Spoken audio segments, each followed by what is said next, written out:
on tough regimen of penicillin. Slowly getting better. I feel better. My voice just comes and goes. At the end of the day, it's worse than it's done.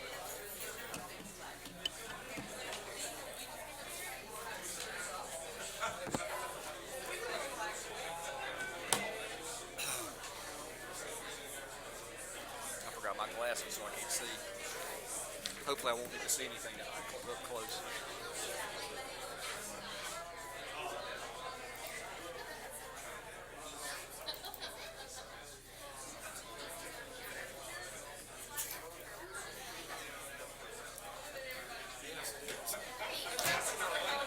How are you?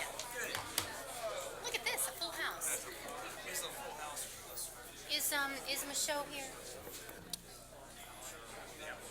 Yeah.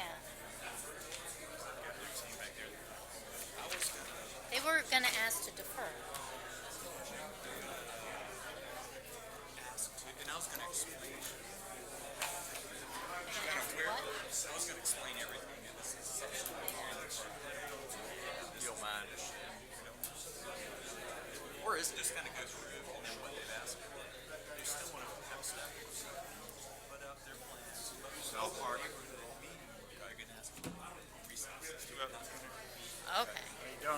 Because I know Ingram's not here. you, sir? Nice to see you. But there's still plenty of a lot of issues. Oh, yeah. It's all the Okay, insurance. so Yeah, call it a shot. And I'll go through that one. Right. They say, here, we're you want gonna this, have you another just sign off. opportunity. If you don't, Yeah. you gotta pay it. About the new pool. You gotta pay it. What if we just, Like once a month. public comments at We're going to try. I told recess portion? Wendy to do it in a way that doesn't impede someone's. I mean, I don't want somebody who's worked all night having to come in. Here, just slide Try to another one over. that where it works. That'll fix Because the they- eye compass.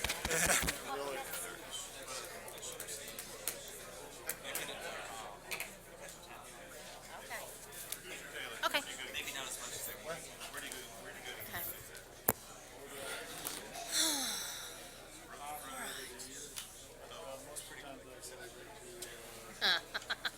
You know, Except, you always say that. no, I said except for that. Anytime we say anything like that, it always ends up being. Where's Mr. Stewart? Warren, do you know if Mr. Stewart's joining us tonight? Not. He is not. Is that town? Very good. Okay, folks, if I could get your attention, we will go ahead and get this meeting started. So I will call to order the October 13th, 2015 regular meeting of the Waxhaw Board of Commissioners. If you will stand with me, we will do the Pledge of Allegiance. I pledge allegiance to the flag of the United States of America and to the republic for which it stands, one nation, under God, indivisible, with liberty and justice for all. If you'll remain standing for a moment of silence, please.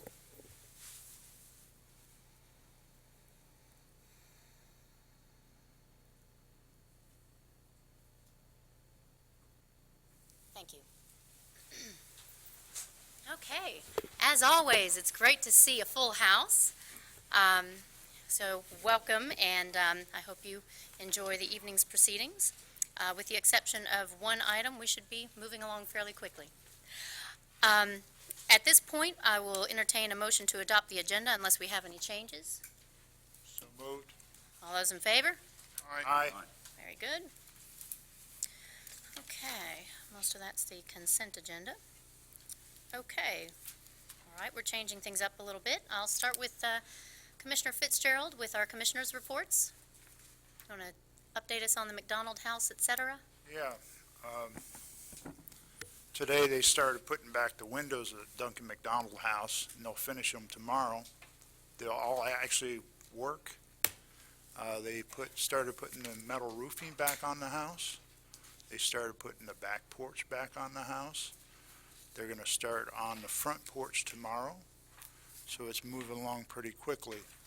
Now, I think we're at the point that we need to put in the deed some restrictions to save that house if anybody ever decides they want to tear it down in the future, because the town has poured a bunch of money in that structure. And it is a landmark in my eyes and many people's eyes in the town that it should never go away, along with the water tank, the Niven Price building, and the bridge. All those should be deed restricted, that never can be torn down. I would like to direct the town manager and the board to vote on this. I'd like to make that motion to get deed restriction on all these properties that the town owns, so that they can never be torn down. Do we need to put that as an item on the agenda?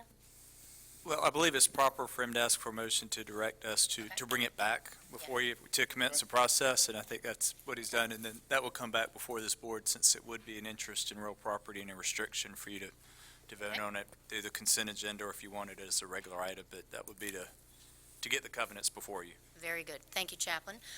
So we do have a motion on the table. Is there any discussion on the motion? If there's not any, then I'll call for the vote. All of those in favor, please say aye. Aye. The motion is unanimous. Is that all, Commissioner Fitzgerald?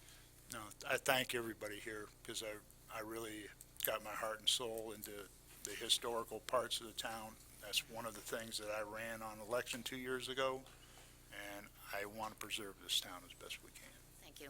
And I want to commend you on the work that you're doing on that, and thank you for the tour that you gave me earlier today. The work is coming along remarkably well, and this is going to be a real treasure for our community when it's done. So thank you for that, Commissioner Fitzgerald. Commissioner Maher, Did we, I missed the public comments. I'm going to go back to that in a minute. okay. Yeah. No, nothing to add. Okay. Commissioner Hunt? Nothing this evening, thank you. Commissioner Warner? Nothing this evening. Okay, and my apologies for moving too ahead in the agenda, but let's go back to public comments now. Do we have anyone signed up for general public comments? Where's Todd? He's not with us this evening, Marion should be here. All right. Can one of you go to the back and check and see the sign-up sheet?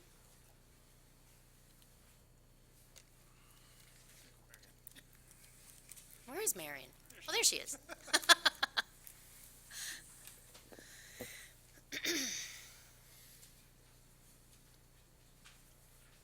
Okay, this is for general public comments.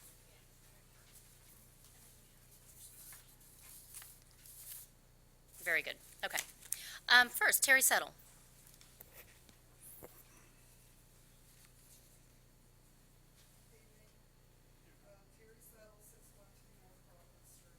And try and speak into the mic so that they can all hear you. Get close to it.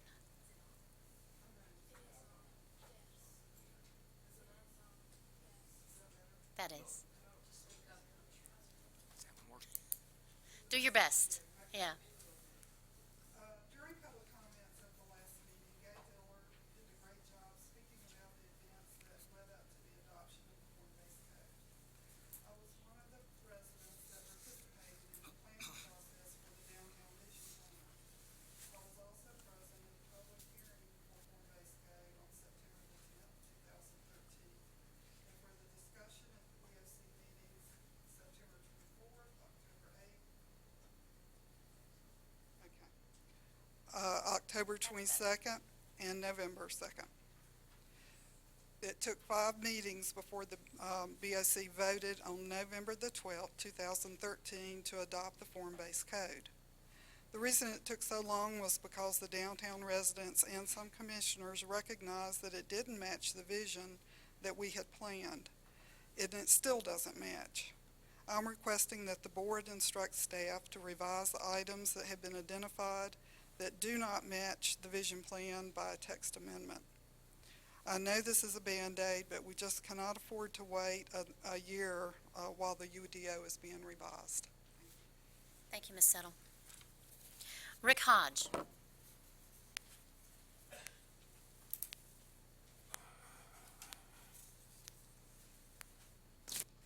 Good evening. Evening. First of all, thank you very much for allowing my wife and I to run a business in Waxhaw for the last 12 years. We're very thankful for that opportunity. And for those of you that don't know, my wife and I own Fox's Pizza Den in town. I was not expecting to be in this position that I'm in today. When we started the business, we did not expect to be in a position where we would have to be forced to either negotiate with a developer or in order to sell our property to make things work for the town. But the bottom line is we are in a position now where there was an upset bid process, which you all agreed to, which allowed the public the opportunity to vote, not to vote, but the opportunity for the public to put a bid in for a piece of property that has been public property for the last 100 years plus, which served as access to our customers' parking. With that said, I understand that I did not follow the protocol on my end as far as submitting a bid, but I did not have I did not feel like I could compete with a developer for a piece of property that was public property for the last 12 years. So I did express my concern to the commissioners and the town manager, and I do thank Mr. Wood and Mr. Mayor for reaching out to me, so I appreciate that very much. Sorry about that. That one's not on. No, it doesn't work. It's not working. That one's not on.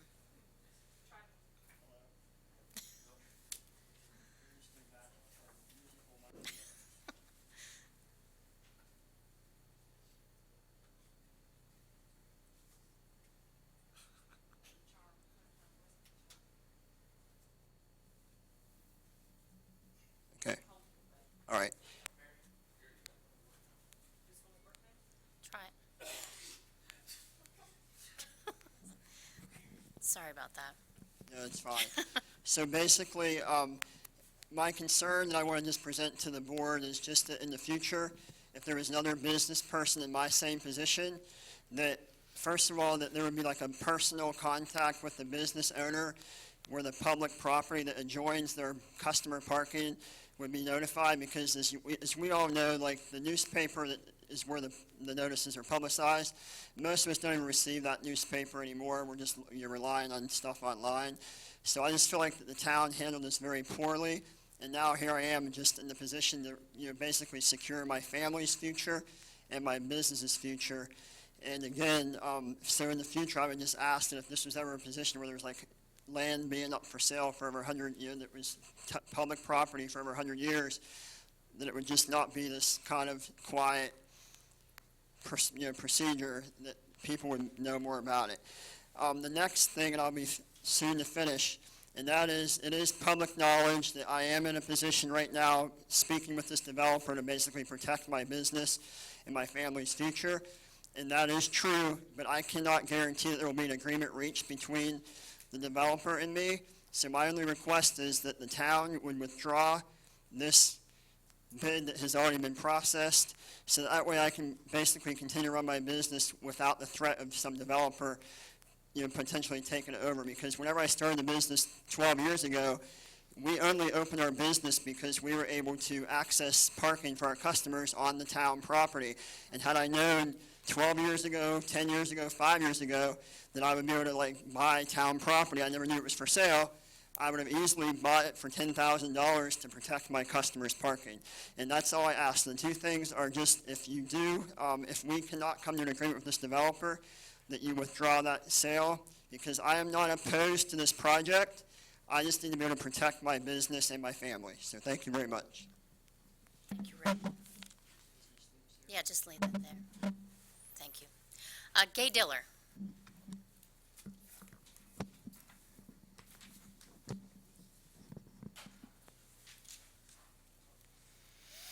Hey y'all, I'm Gay Diller and I live at 301 North Broad Street, and I just wanted to go on the record tonight as making some comments. It's an interesting time now. It's election time. Some of y'all might end up getting promoted on this board to a mayor position. Then we probably have some people in the audience that are running for mayor.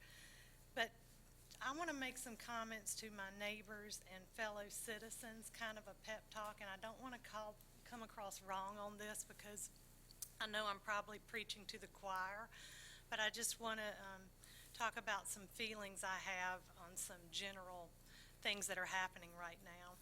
So right now, in pursuit of some unique offerings, Waxhaw has spent a lot of money on consulting and writing about a vision, attempting to develop policies that line up with that vision. And then it seems like time after time, when certain projects are put on the table, citizens come out swinging. So there's a cycle of that. Everyone will probably agree. So, I could go on and on about this pattern. I've lived here a long time. My husband was on the Board of Commissioners, and I've served on the Planning Board. So we think, what went wrong? And I've thought about this a lot, and sadly, our angst and frustration is probably to be blamed on a broken and divided values of we, the citizens. It takes a united front to push an agenda. And that's why the only explanation as to why we feel stressed sometimes and really shouldn't is because we're in control and we're not doing a good enough job of standing up for our values.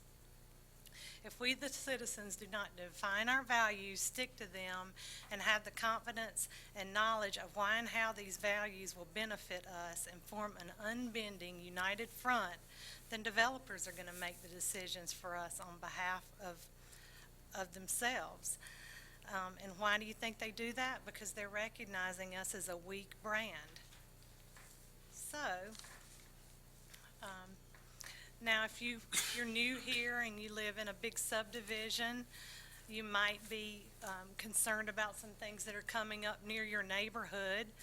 You may or may not realize that you bought your home in a big subdivision and you are actually buying into a place that by design is constructed along a major retail roadway.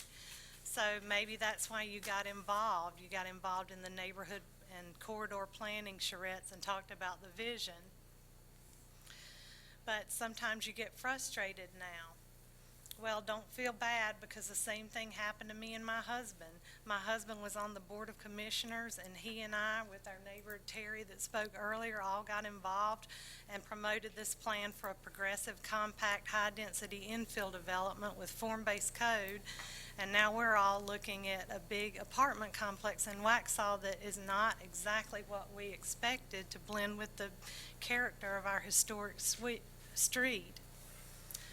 So, seems like there's some things coming down the pipeline lately that Waxhaw doesn't really appreciate. And I'm glad we all have discriminating taste here. We also have concerns about the traffic. And we need to remember we are only as strong as our ever weakening brand. And I feel like I have the right to say that because I was involved in a process of helping brand our town. We talked about it a lot. We created a logo. But we are not representing those values fully. Currently, our town is not protected by any type of design standards or historic districts that would prevent rezonings, and that puts us at risk of total destruction of old neighborhoods in downtown. Preserving a place is a really difficult task associated with defining a set of strong values and attaching those values to a brand identity and injecting that brand into a culture, marketing, policies, appearance, and the heart of every soul here. These are the words repeated through those vision documents: unique, historic, quaint, character, original, charm. Values are not brought in by a new development. We can't count on builders to bring values to our town. Values are carried in the hearts of people. And I'm standing here to say that local policies and local government are our vehicle for implementing our values, our brand, and our identity. We, the citizens of this town, need to define those values, agree on a mission, educate ourselves, and consider a larger concern than just thinking about our own. We need to be thinking about our legacy, a place that we shape and mold and nurture for future generations to cherish.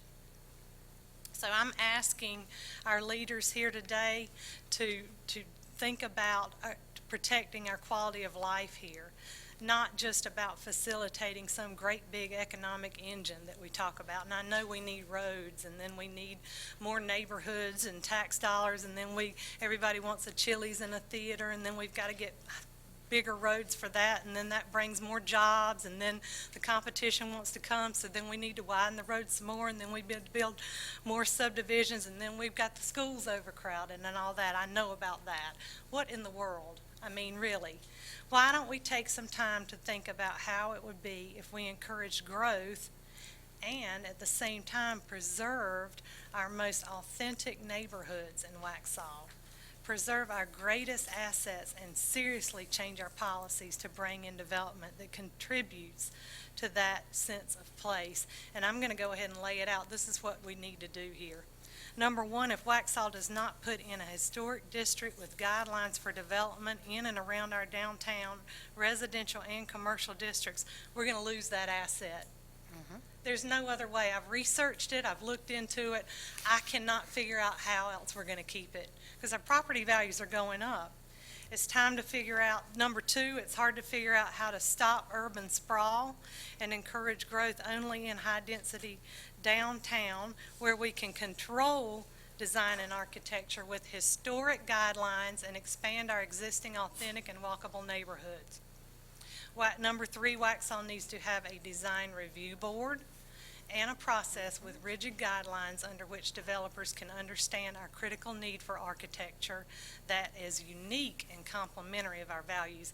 All these are hard, and Commissioner Fitzgerald can tell you that it is a daunting task to take on something that has that kind of value that comes from the heart. And I think as a community, we can pull together and put some of these policies in place, and we'll feel that same sense of pride and have tears in our eyes looking back over the community that we've made here. Fourth point is residents that have lived here a long time and have recently moved here need to stand strong and believe in a value system that promotes the principles of resource conservation and historic preservation that are not typically appreciated in today's rapidly growing world. And these values would set us apart, and they would set us free from the grief and stress that we're now under as a community.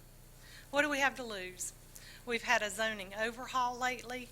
We have an open-minded population that should be willing to try new policies and explore everything we can to preserve our quality of life.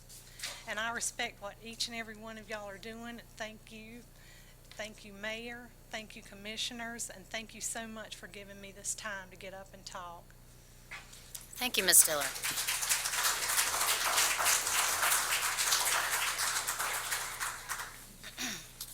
I love the power of the passion in our community. And Gay's right, we can do it, but we have to work together. Okay, moving on. Mr. Wood, you have a report for us this evening? I do. Mayor Gardner, members of the board, Mr. Spencer. Mr. Hodge spoke, can y'all hear? Okay. Mr. Hodge spoke earlier about the mill project, and I talked to Mr. Hodge earlier today. I've spoken with him a number of times, kept the door open, the line of communication open, talked to him this afternoon. So I want to just touch on, and I told him I was going to get into this a little bit. He said he was okay with this. So the mill redevelopment, DHD Ventures is attempting to assemble property around the mill site. They're the folks that are redeveloping the mill, and they also are Waxhaw folks. They aren't big city developers that have come in per se. So, but they are attempting to assemble property around the mill. The town owns 1/10 of an acre, and the town did go through an upset bid process, publicly advertised, and Mr. Hodge and I have been through all of that. But they were the high bidder on that 1/10 of an acre. They bid tax value was their bid. The board authorized me to execute the sale of the property once the bidding process was complete.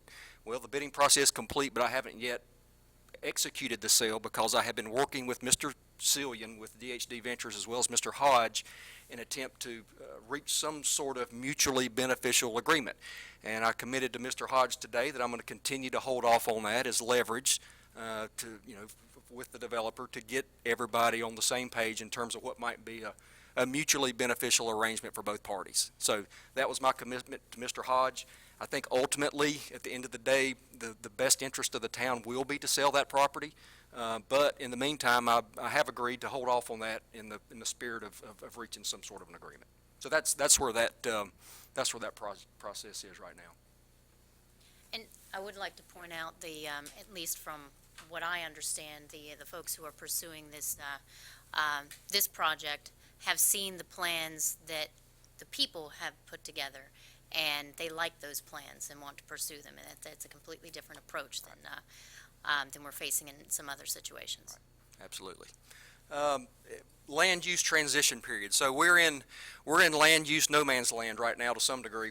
We will soon have a new future land use map that does not jive with our current UDO. So that puts us in a difficult spot to some degree. Ultimately, we will have a new UDO that will jive with our future land use plan, but that was probably a year plus off.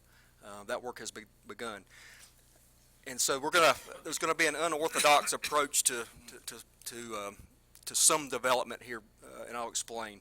So there are a number of projects that are coming forward that are basically quality projects, but inconsistent to what the UDO would call for. And these are projects that more than likely under the new future land use and a new UDO would be acceptable and allowable projects. So this is that no man's land we're in. And some of these projects that are coming forward are in parts of town that need some love, that need some improvement. So they're good projects otherwise. So what I don't want to run into is what will happen is a developer will come in, lay out the concept of his project, and he may hear from staff, rightfully so. Staff's job is to interpret the codes and the ordinances. This really doesn't fit with our codes and our ordinances, and we're not going to recommend this to the planning board or to the board of commissioners. Well, I'm included in these meetings, and if I see the merit of these projects otherwise, that I think it ultimately needs to come to the board of commissioners for you all to weigh in on that. Again, many of these projects are going to be projects that would be approved or would be consistent with our future land use plan and our new UDO as they come forward, but in that we're in that transition period right now, it just doesn't fit. So I think it's appropriate. So you may have a situation, and when we talked to the chair of the planning board about this a little bit, so you may have a situation where staff recommends no because it's inconsistent with the current UDO. The planning board recommends no because it's inconsistent, but then it comes to the board of commissioners, and then you all would have the final say. Now that puts you in a somewhat awkward position, and it is unorthodox, but at the same time, oftentimes these projects are projects in particular parts of town that would greatly benefit from these types of developments. But then also the commentary from the planning staff and the planning board could show that the forward-looking plans and vision plans, that there's consistency with that, and then that would, Correct. This board would have a better understanding of why it still has come through the process. Absolutely. Okay. So that will be something. Again, it is unorthodox. It's not to put you in a bad spot, but these are generally good projects that are coming. I can give some examples of ones that aren't good projects that won't be coming forward, but there are a number that will be coming forward that may not have positive recommendations from staff or the planning board. So I think Waxhaw was in a transition period in general in a number of different areas. We talked about comprehensive plan, future land use plan. Ms. Diller talked about the values of the community. For folks that want to weigh in on what they want their Waxhaw to be, what their values are, this is the process that you would do that under, the comprehensive plan in particular that is still underway but winding down. The UDO rewrite, we just went over that. So we're in transition, again, from a land use perspective to some degree in no man's land. The board went through a very extensive board and committee restructuring. So we're transitioning away from that or towards that. Corporate governance has changed. The level of detail that comes to the board and the items that you are dealing with are much bigger now than what they were before. They're not as minute as you had previously been seeing. That has changed. We are seeing, as we see here tonight, we're seeing types of projects we haven't seen before. Folks are, Waxhaw's on the map. Folks are paying attention to Waxhaw. We're going to start seeing some things we haven't seen before. If you look at what's happening in the Charlotte region, I mean, this is ground zero in North Carolina for growth and economic development. You have to anticipate that to some degree some of that is going to spill over into Waxhaw. And I'm going to talk a little bit about that in a second. You're building an economic development program, one we really haven't had in the past. We'll have a workshop on October 27th to dig into that into more detail. So to think of it over the next year or so, we're going to be moving more from a planning phase to a doing phase. The town has done an outstanding job of planning for the future, and now we're going to start doing for the future coming up. So we are in a transition phase, and will be probably for the next year and a half or so, particularly until we get our new comprehensive plan and UDO done.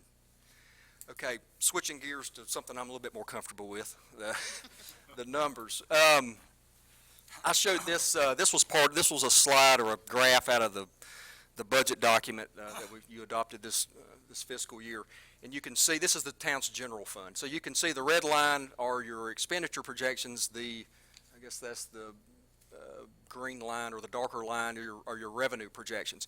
And you can see, so some assumptions were made here. A 3% growth in the property tax base, about a 3% growth in sales tax revenue. That's on the expenditure side. On the revenue side. On the expenditure side, some major capital projects that we know are going to be coming up, although we haven't prioritized them per se. We know that we're going to have millions of dollars worth of capital projects coming up. We know we've talked about some staffing needs. So all that has been plugged into the formula. And you can see over time, based on the projections, there is a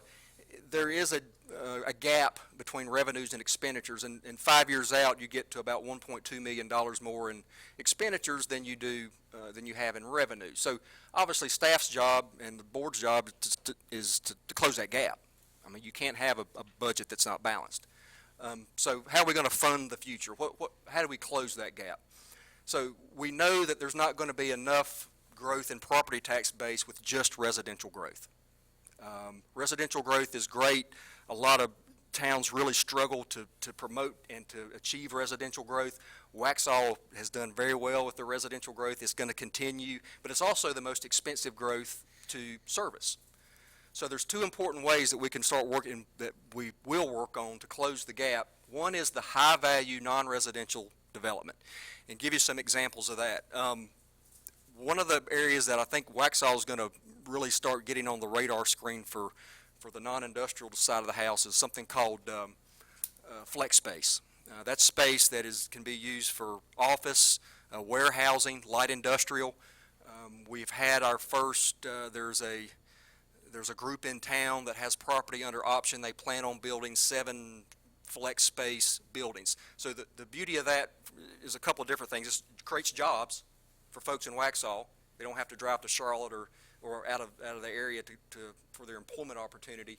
In addition to that, it creates tax base that really is not expensive to service. So it subsidizes everybody else's property taxes. So that's good. It has to be in the right place, has to have the right look, has to have all of that. But on the whole, that is good development for Waxhaw. But then there are types of development that may not be good for Waxhaw, such as heavy industrial. We've had heavy industrial inquiries. Had one earlier yesterday. Wanted 50,000 square feet of space, 10 acres. No, that's not for Waxhaw. We don't have that product. Called Chris Platay, Union County EDC, put him into contact with them. So hopefully that'll be a plus for somewhere in Union County. So it's also it's not just achieving development for the sake of development. It's the type of development we want to lure here. Another area that we've talked about, probably one of the worst things that can happen to us is for development to occur on our fringes and not be in the town limits, because to some degree we're going to end up servicing those folks, but they're not going to pay any taxes. So that's another one we've talked about. That actually compounds the problem when we have developments right outside the town limits that don't annex, yet they come to town, they may get in an accident, they consume services, they use our parks, but they aren't paying for anything. So that's another one that is not, that one's actually detrimental if we don't do that. So what happens if we don't close the gap that we talked about? So we'd have to have conversations about scaling back expectations and or property tax rate increases. That's the one source of revenue that you have 100% control over is property tax, which is a very unpopular tax. So that's the work that will be involved in closing the gap. That's one of the strategies to do that. However, when we talk about our economic development workshop, so I'm going to get into a little bit of the economic development side and then get back to the industrial side a little bit. The ERC, the Economic or the Restructuring Committee and Kurt White are interviewing retail consultants now. We all know we're underserved in the retail arena in Waxhaw. So we are looking to engage the help of a retail consultant to help us start correcting that.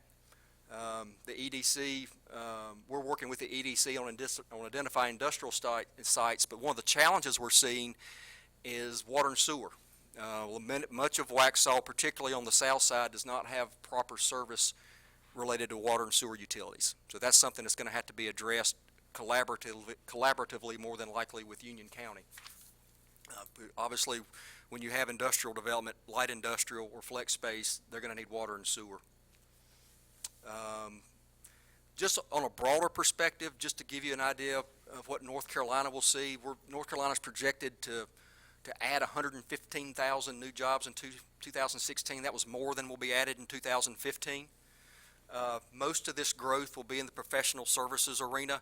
Again, the Charlotte Metro is ground zero for professional service jobs, so that's going to continue, to be an attraction. And Waxhaw is going to continue to be a place people look to locate. I mean, it's such a great place to live. We can't keep people out. And one of the things that North Carolina will continue to see is the economic divide between Charlotte and the Triangle and the rest of the state. If you've lived anywhere in North Carolina besides the Charlotte area or the Raleigh area, you know exactly what I'm talking about. This area is blessed with economic development, and many parts of the state are not. And the question is, will we be able to tap into some of this expansion before this expansion cycle ends?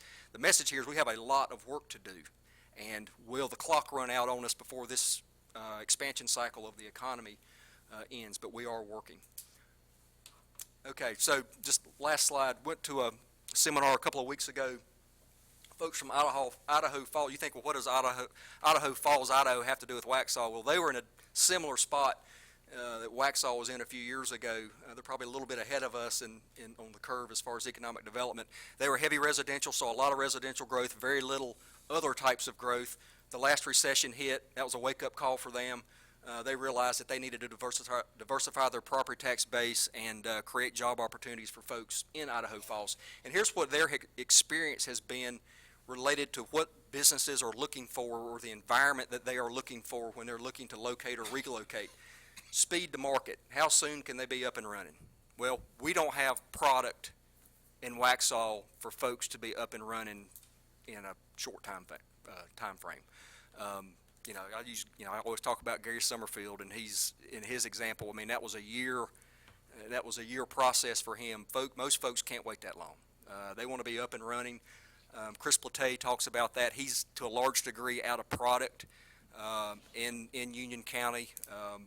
He says if the 25,000 to 50,000 square foot facility, he's exaggerating a little bit, but he could fill all day. But we don't have that product. Union County's running low on that. So speed to market is a problem for us right now, particularly in the industrial side. Stability and predictability in your local government. They like, obviously, the Idaho Falls folks had stability and predictability in their local government, and they said that was something that is attractive to potential business clients. One voice, single point of contact. They don't like to get potential developments don't like to get conflicting messages from whether it be the county, the town, or the state government. It needs to be one voice representing the jurisdiction. Confidentiality. I've seen it before. The word of a new industry leaks out, and they pull the plug, and they are gone. Cultural considerations, just like when you've sat down across the table from somebody and negotiated, they recognize genuine, honest, and ethical folks. That's what they're looking for, and these are Idaho Falls. These are their comments. And their last comment was, companies are looking for a reason to mark you off their list. They have reduced their list to generally a handful of potential sites. They're looking for reasons that are, for the most part, equal sites. They're looking for reasons to mark you off their list. So that was the message that the folks from Idaho Falls gave us on key business recruitment factors. So as we move up to our economic development retreat on the 27th, that's just some food for thought on some of the things that we're going to be addressing. And with that, I'll turn it back over. I just want to say that I appreciate what you've just shared with us, and the understanding that it's not all growth that's important, it's quality growth and growth that's right for us. And I was just thinking about this the other day. We're in the third growth wave that this town has experienced in the last 10 years. So this cycle may be ending shortly, but there's going to be another one, shortly behind it. So, thank you, Warren. You're welcome. Okay, let's go to, did we not do did I just blow right past that too? Okay, I'm all confused tonight. Looks like we need to look at the consent agenda. I'll entertain a motion to approve. So moved. All those in favor? Aye. Aye. Thank you, Chaplain. I must be ready to get out of here. Okay, public hearing, petition TA-003717-2015 is a request by staff to amend section 21.7.3.a of the Waxhaw Unified Development Ordinance to revise the maximum parking requirements in the downtown area to accommodate food and beverage establishments. Mr. Rice. I'll entertain a motion to open this public hearing. All those in favor? Aye.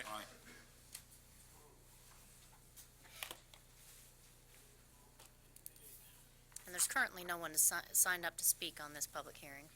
But if during the presentation you feel moved, then just come up and sign it, and we'll let you speak.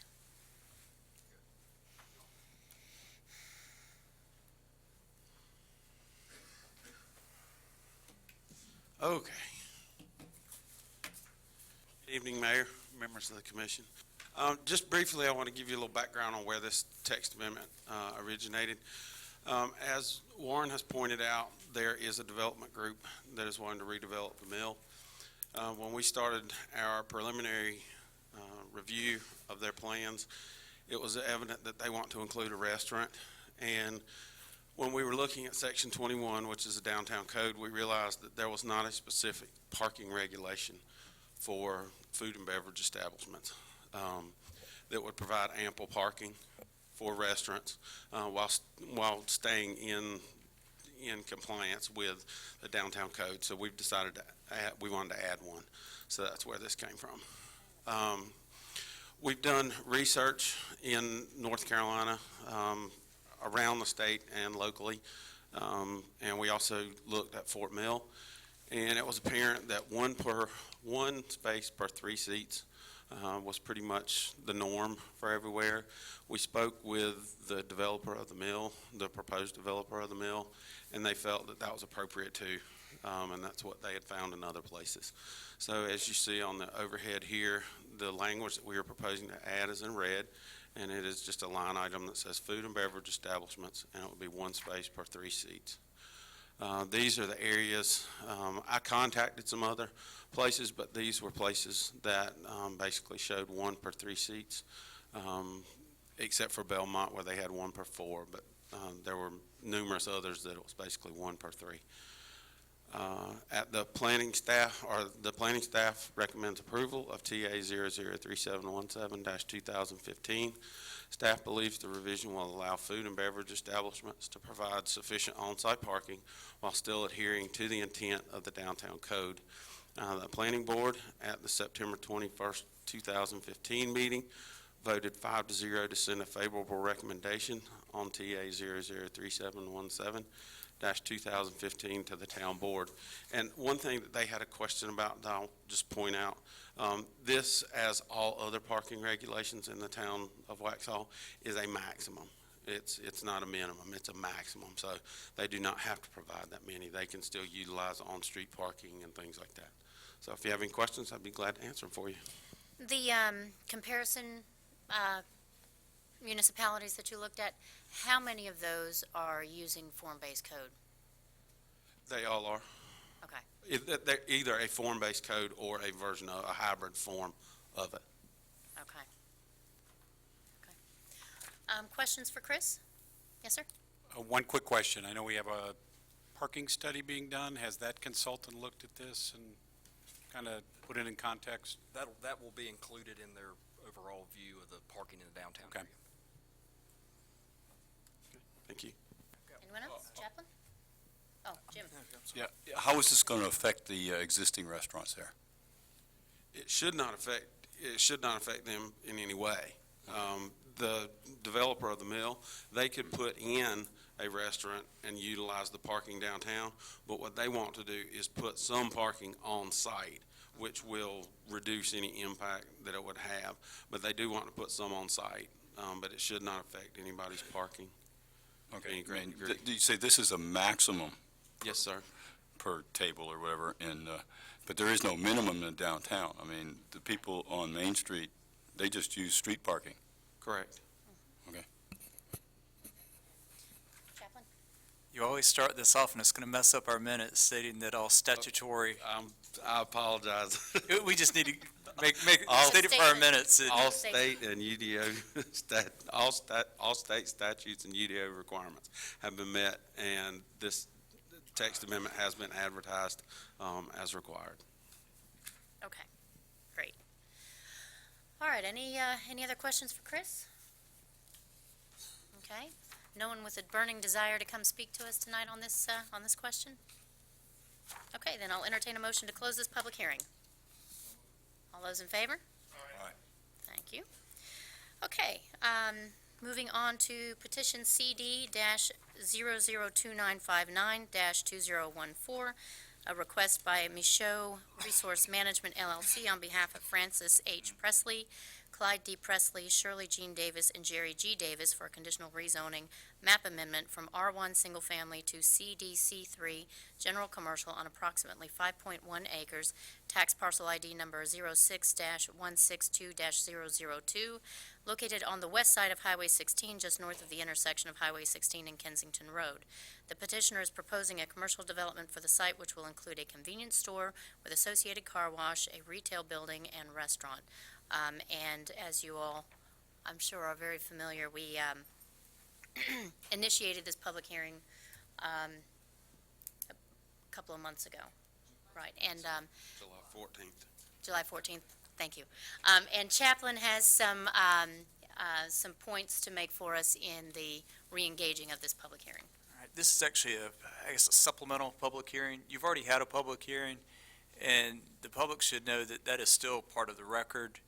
You don't have to restate everything. If you want the board to know how you feel, you can state it briefly. I still feel this way, but that's still part of the record, is still part of their basis, and that is still part of the public hearing. And actually, there wasn't a legal requirement to actually advertise because there weren't material changes adverse to the general public, which is usually more intense zonings when you have to. But this board, I think, properly requested re-advertisement because of the substantial time delay. What we're going to do here is have a staff report, then the applicant is going to go through the amendments that they've made since the original public hearing, and I imagine you're going to hear some from the public as well. There's been a request to have a recess from the applicant of this public hearing at the end because they're going to have a neighborhood meeting, and that was not able to get scheduled or hasn't been scheduled. It's going to be scheduled before the 27th, and they may have more comments to bring back from any other input from that meeting. And another thing that I just wanted to remind the board about. I believe they've got the meeting scheduled for October 19th at 6:30 at the Curitan Clubhouse. That's correct. Yes. Okay, which is good. Thank you for putting that. There's also the strange statutory requirement that I wanted to remind the board and the public of. This is conditional zoning, and conditional zoning as a requirement that after an election, but before the seating and the organizational meeting of the new board, you can't have a vote on it. So if this board is to vote on it, it needs to occur at your next meeting unless you have a special called meeting. Or after Or the after, 1st December meeting. after the is conclusion where of the the transition organizational takes place. meeting, which can also happen, ultimately it's up to this board to decide if you want to recess the meeting and when you want to have a vote on it. But if you want it with these particular members, you need to vote prior to the November election. And it is legal for a new board to vote on it because you as a board act as an entity, either though you have separate members, you're still one board. And even if this was quasi-judicial, which is a whole nother area, you could have new members vote as long as they reviewed the record from that. So I just wanted to clarify and put that out, and I do think the applicant will reiterate that request, which was put in writing after you open this public hearing and hear from everybody. Are there any questions? Now, we need to open this public hearing. Okay, so at this point, I'll entertain a motion to open this public hearing. So moved. All those in favor? Aye. Okay. And Chris, you have our presentation also. Since the last portion of the public hearing, since this is restarting the old one, they have submitted new plans. So I'm going to show you quickly, just to refresh everybody's mind, what they did or what has been done. So I won't take up all your time. This is the site inside the green box. It is located just north of the Fifth Third Bank. This is the intersection of Kensington Drive and Cuthbertson Road, and this is 16. This will be McDonald's, and this would be the Feel Good and the Rock Store. So I will go to the new plans. The last time they were here, they had 3 lots, and they were going to do a car wash, convenience store, an automotive service center of some type, and a retail building. At the last meeting, they took the comments, and what they've got now, they still have the car wash, the canopy, the gas canopy, or this is the car wash. I'm sorry, I'm so shaky. This is the car wash, this is the vacuum canopies, this is the convenience store, and this is the gas canopy behind the convenience store, this being 16 and Fifth Third. They previously had the automotive service center here, which they've taken out, and now they've got a retail building and a restaurant, a building dedicated for a restaurant. This is the same plan, just with the landscaping shown. It's a courtyard with a fountain in between the two Yes, buildings. yes.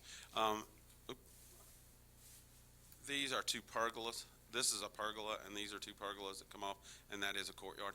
The other thing I wanted to point out that they have changed is the Highway 16 plan calls for a 12-foot multi-use path along Highway 16. They originally were going to put in a 5-foot sidewalk, but they have agreed and shown on the site plan the 12-foot multi-use path, which will tie into the existing path over here in front of the Fifth Third Bank. Oh, and they are also still going to put in the connectivity to the church and to the parcel to the north. And then, of course, they'll have an entryway here and an entryway here. These are the buildings. These are the new renderings for the buildings. This is the convenience store. This is the side that would face 16. These are the 2 ends. And this is the side that would actually be the front of the store, which would face the parking lot. This is essentially the same configuration as the Feel Good. The Feel Good faces what is now the Walmart and ABC store, so they are locating this the same way. This is the car wash. This is a Sam's Mart car wash, which I think we all know is normally red and purple and yellow and bright. They have changed the architecture. I will say that this architecture has been checked against the architecture of overall Curitan, and it is similar in design with the brick and everything. This is the retail store. Again, this is the back of it. Excuse me. Yes. Retail facing part. This is the front. This faces the parking lot. This faces Providence, and then these are the 2 ends. And then this is the restaurant building. Again, it's similar to the architecture of the other buildings and to the buildings in Curitan.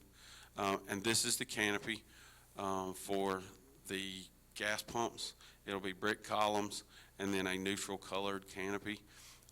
This is one thing they have changed. This is the canopy over the vacuum stations at the car wash. It was originally going to be red. And they were asking for a major variation. Instead of leaving it red, they've now decided to make a brick base with either black or some dark color, and then it'll be white on the top. And then lastly, these are just the 2 elevation shots. This would be looking at it from the southeast, kind of from the McDonald's view. This would be going north towards Charlotte, and then downtown Waxhaw be to your left. And this would be looking at it from the northeast. This would be kind of looking at it from the Lowe's home improvement site. And then again, the planning board recommended approval to this board, and then planning staff also recommended approval of the rezoning. So that's what I have. Any questions for Chris? Okay. I do have one question. Yes, Mr. Warner. The planning board's review of it, that was with this plan, or was that the one that we saw the last time? Yeah, that was the original plan. Right. The only real difference in the plan that they saw and the plan that you saw Right. was the fact that the plan they reviewed did have the automotive service building. So they actually have taken that out. So what you see now is the retail and the restaurant, and they've taken the automotive service out. But these architectural elevations have been revised, too. Yes, sir, and the architectural elevations, because it was important to the planning board, or to the board here and to the people that spoke, that they felt like it needed to tie into the architecture in the area. And so they went out and have tied it into Curitin. Okay, thank you. What were you saying, Chaplain? Did you publish notice of this in the paper? Yes, even this does meet all state statute and UDO requirements for advertising. This was advertised in the paper on October 2nd and October 9th, as we normally do. And we also sent letters out to those persons within, or those property owners within 300 feet. Thank you. Okay, any other questions for Chris? Have we gotten the feedback yet from Kemley Horn on their analysis of the traffic around here? No, it is my understanding from Steve Blakely that they are still working on it. The traffic impact analysis should be completed by the end of the year. But in a meeting last week, we did talk about it, and I brought up the what do we do in the interim. It seemed to be Steve Blakely, the representative from Kemley Horn, it seemed to be his idea that if this was approved and was developed, that those improvements that NCDOT had approved previously that would allow the leftover into the store and the other things would be a good interim position to have until they've completed their traffic impact analysis and determine what improvements would be done. And then it is the vision it is the agreement of the developer of this part that what they are offering to do is to offer up their pro rata share of whatever the future improvements are. But the improvements shown on this plan are those that were previously approved by NCDOT and have been offered as an interim step between what we have now and what will be determined to be the long-term improvements. Okay. Any other questions? Okay, we've got a number of folks signed up to speak this evening, and I will try and get your names pronounced properly. Oh, yes, I'm sorry. And they are not on this list, right? Right. Okay, all right. So, gentlemen, did you have some things to share with us this evening on the changes that have been made? Yes, we did. Go ahead and come up and do that.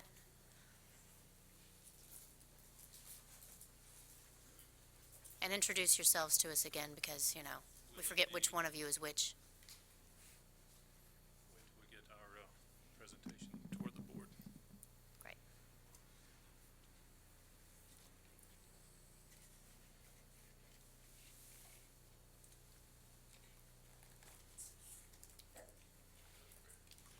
Good evening. My name is John Ross. I am the president of Eagle Engineering, and we are here representing Michaud Resources as the petitioner. Also with me this evening is Mr. Patrick Quinn, also with Eagle Engineering. We have in the audience Mr. Dennis Moser here, also representing Michaud Resources. Should we need to direct any questions specific to him. I'd first of all like to say thanks to you, Madam Mayor, to the members of the board for this opportunity to speak again. Yes, we have indeed made some pretty significant changes. In a quick summary, we have heard what a lot of people have said. We appreciate the input from the public, and I will walk you through a few of those changes that have been made. Is that better? Okay, thank you. I'd also like to extend my thanks to Mr. Wood and to Mr. Rice and the town staff for their very thorough assessment of this process and for keeping us all on board and in line as we move forward.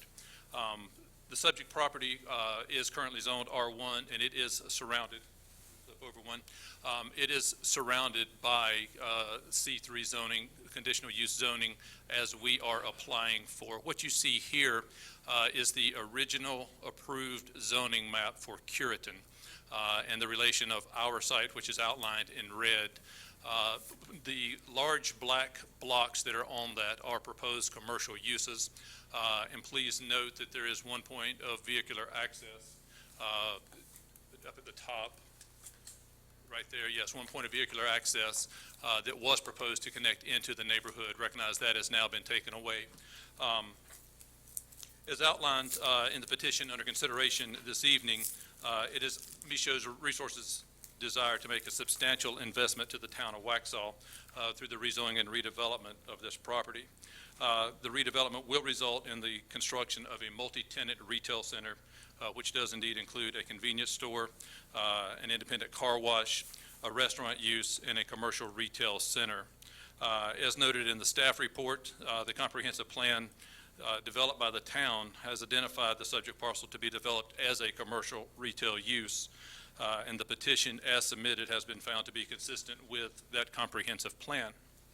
The Highway 16 corridor also denotes shallow setbacks, or none would be denoted in this area, with buildings oriented toward the street. We have accomplished that.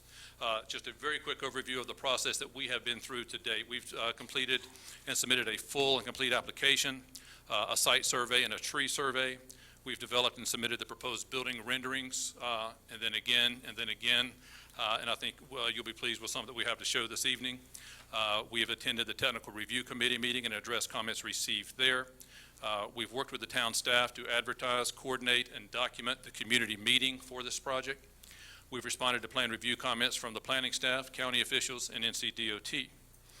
We've also presented this petition to the town planning board, and we have received approval.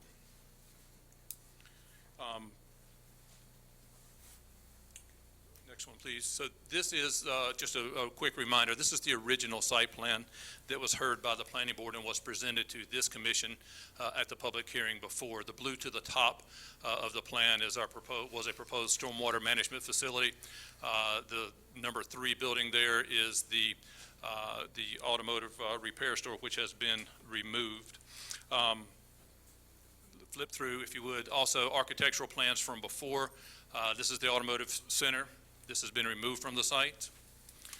This is the retail use to the north. That has been substantially modified. And then these were the original car wash and convenience store plans that had been developed.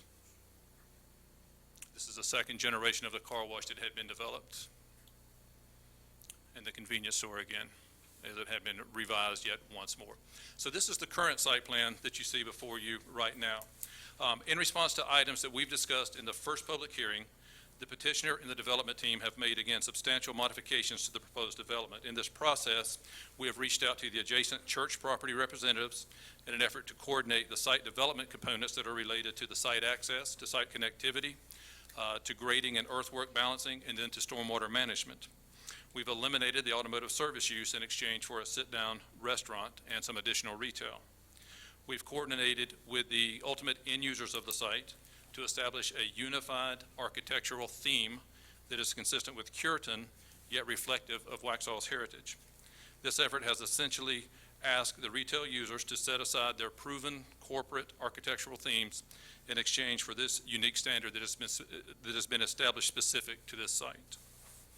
We've brought an architectural team on board to specifically study and to assess the Curitan theme, to determine the design palette, and to reflect and complement that theme within this Michaud project. The architectural team has completely revamped all the building elevations for each of the 4 individual buildings and the ancillary structures, and they have created a 3-dimensional model for use and presentations. We have made site plan modifications that include enhanced vehicular connectivity to adjacent parcels. If you would go back to the site plan, please, right there. So we have interconnectivity to the north, and to the west, which is to the church property. We've added on-street parking along the rear connector road. We've enhanced the pedestrian experience with a greater interconnectivity between the on-site uses as well as to the Curitan commercial development. We've accommodated the 12-foot wide multi-use paths, as Chris mentioned before. We've enhanced the site aesthetics with a proposed underground water quality feature. So from what you saw in the original plan, we had a water quality pond in the northwest corner of the site. We're now working toward an underground, ultimate design for an underground water facility. And we have created a sense of destination with a seating plaza, a fountain, and a pergola that are located between the retail and the restaurant uses. In the process of developing our original plans for the town, we met and communicated with DOT at both the district and the DOT levels. The access point that is noted on the site plan with the leftover, as you see on this plan here, with the leftover condition for the northbound traffic, has dictated the level of street improvements defined by DOT. There was a very fair question asked moments ago about what are we doing with regard to traffic.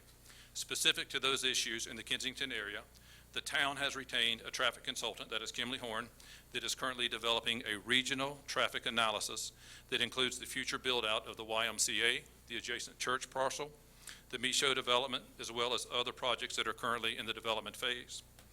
We commend the town for taking on this issue to address the ongoing transportation issues in the Curitan area. This study takes into account approximately 18 intersections and points of access, and will serve to identify roadway improvements on a more regional basis. Specific to the petition that is under consideration, the petitioner has placed a voluntary condition on the site that states that prior to obtaining a certificate of occupancy, the project will contribute its pro rata share of the recommended roadway improvements. The town, that's end of quote on that, the town's traffic consultant will define the anticipated pro rata cost of improvements associated with the Michaud project and the financial obligation of each entity. The petitioner is committed to meeting the financial obligation of the incremental roadway improvements that are indeed associated with this development. So there is a note that is a condition on our site plan that says we recognize as we move forward that before we request a CO for a car wash or a CO for a restaurant or any of the four uses, before that CO can be secured, either the improvements will be in place or the financial obligation for those improvements will be in place. With regard to the question of does the town need another convenience store? Flip over if you would. So we've already seen the car wash, the convenience store, the retail, and also the restaurant. The next slide, please. So this is an aerial view. This is southeast looking northwest across the site. So, and that is northeast looking southwest across the site. What you can recognize there in the plaza, we're working hard to establish the pergola, which we're indeed going to try to replicate some factions of the downtown bridge. That was the intent and the goal there, and our architectural team will be working toward those details in the ultimate design. Next slide, please. So with regard to the need for another convenience store, late last week I forwarded a copy of what is the gap analysis that was prepared specific to this project. The gap analysis is a report that is prepared by an entity called Environmental Systems Research Institute, and that entity serves as the industry standard for establishing a need or a gap in a market sector. The analysis considers 1, 3, and 5 mile radiuses, or whatever you plug in, but in this case, 1, 3, and 5 mile radiuses of the study area, and identifies trends within the market sector as related to the study demographic. And it also establishes the level at which goods exceed the need, which would be a surplus, or goods are underserved, which would indeed be creating a gap. The next couple slides, unfortunately, aren't very visible here. Those are adult trends for convenience store purchases in this area in a 1 mile radius over the last 90 days, 6 months. If we keep on the next one and the next one, what this indicates is there is indeed, specific to the convenience store gas station purchases within a 1 mile radius of the subject property, there is currently a gap or an underserve of almost $5,075,000 per year. That means that greater than $5 million of revenue leave the 1 mile radius to be expended outside of that radius. when considering the 3-mile radius, the money values leaving the local economy actually increased to about $27 million. So what that indicates, and again, this is what the market sector, this is what commercial developers are looking at. There is a gap of resource for convenience stores within 3 miles of this intersection of about $27 million per year. We believe this gap analysis supports that there's a very strong economic need for a convenience store gas station within the subject development. During earlier public hearings, during the initial public hearing, let me make sure I get my terminology right, neighbors noted concerns over some items, one of which was safety, another of which was noise associated with the proposed development. Go to the next slide, if you would, please, on to the next graphs. So again, this is what was originally approved and what was zoned for this development. This site, the site outlined in red, was omitted from the ultimate Curitan development. I don't know the history behind that, but it would have been a natural segue to have just been incorporated into that development. Next slide. This is what we've actually done here. We've taken a Google Earth image and the 3-dimensional model of our site. So by overlaying the model, I think you get a pretty good orientation and representation of how these 4 individual users will actually relate to what is the Curitan neighborhood. So Curitan is across the top of the page, and then in the center of the page, of course, is our site. To the very far right is the clubhouse, and then the undeveloped parcel that is in the county in between. Go to the next slide, and this will show basically the reverse angle. This is a bird's eye view from above Curitan looking at the back of the site. The church property is in between. Also, the heavily wooded area in between Curitan and the church property actually is in a floodplain. It's not property that would ever be developed. So as a point of reference, and I say this in jest, but if you only believe photos that the media has to offer, one would believe that the proposed project will actually have gasoline pumps outside the residence of Curitan's front windows, and that's not actually the case. A couple points of reference here. From the distance from the clubhouse to our closest building, which is the restaurant, is approximately 710 feet. The closest point from our developed property, the paved corner in the northwest corner, to a resident in Curitan is 470 feet, and that's through a thickly wooded area. The other 2 points are from actually the closest point on the fuel canopy to 2 of the closest residents, we believe are the closest residents in Curitan. Those distances are 770 and 785 feet. So the photograph, and I know it was published for effect, but the photograph was a bit misleading. We're very pleased that the town staff is of the opinion that the necessary findings were made to support the request that we have before you tonight for this conditional rezoning. We feel that the enhanced site and architectural components, along with the additional zoning conditions that have been presented in this petition, will be a very positive addition to the town of Waxhaw and will serve as a very positive means to enhance the town's commercial tax base. As outlined in our previous correspondence, it is our desire, if it pleases the board, to certainly hear all the comments here this evening, but then continue this public hearing for final comments to be received at the October 27th meeting. Yes, we do indeed have a meeting with the HOA Board of Curitan, and that is on October 19th. We're pleased that they were able to help us get that scheduled. By doing that, that will allow us, the petitioner, and the neighbors an opportunity to discuss the project at the scheduled October 19th meeting, and then we could bring it hopefully to a closure and perhaps a final decision at that October 27th meeting.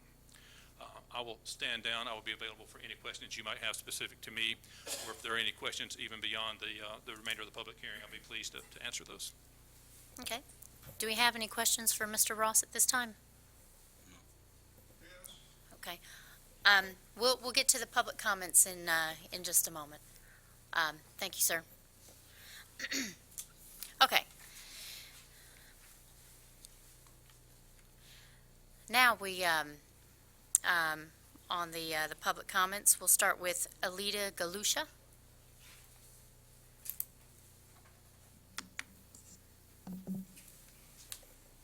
Evening, ma'am. My name's Alita Galusha. I live at 8428 White Hawk Hill Road in Cureton. I was present at the meeting that we had here on July 14th, and my understanding at that time was that the developer was going to meet with the community before he submitted a new revised plan to the board. But I find that this is not the case, that the plan was submitted and then the attempt was made to schedule a meeting with the community. So I feel that there was a little disingenuous thing going on here. The plan that they submitted is certainly, a much nicer change than what we saw before, but I still feel that the community wasn't given a chance to discuss these issues with the developer, and meeting with him on October 19th, it's better than nothing, but he's not going to change his plan. So I just feel that we've had some pretty impassioned speakers who spoke earlier in the meeting, members of the citizenry of Waxhaw, who talk about the value of preserving the charm and the history and all of that. And I bought my house in Cureton because it was charming. I'm in the Section 1, and I'm just amazed at the materials used and the very quaint architectural design.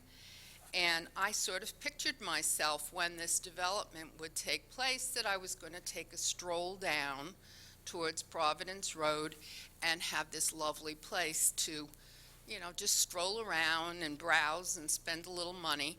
And now I find out a 16-pump gasoline station is still part of this plan. I've driven around and looked at all the gas stations here in Waxhaw. That is huge. That is a very large number of pumps. I don't think I'm going to be strolling around those pumps. And I just want to say, that's all I have to say. Thank you. Thank you, ma'am. David Galusha.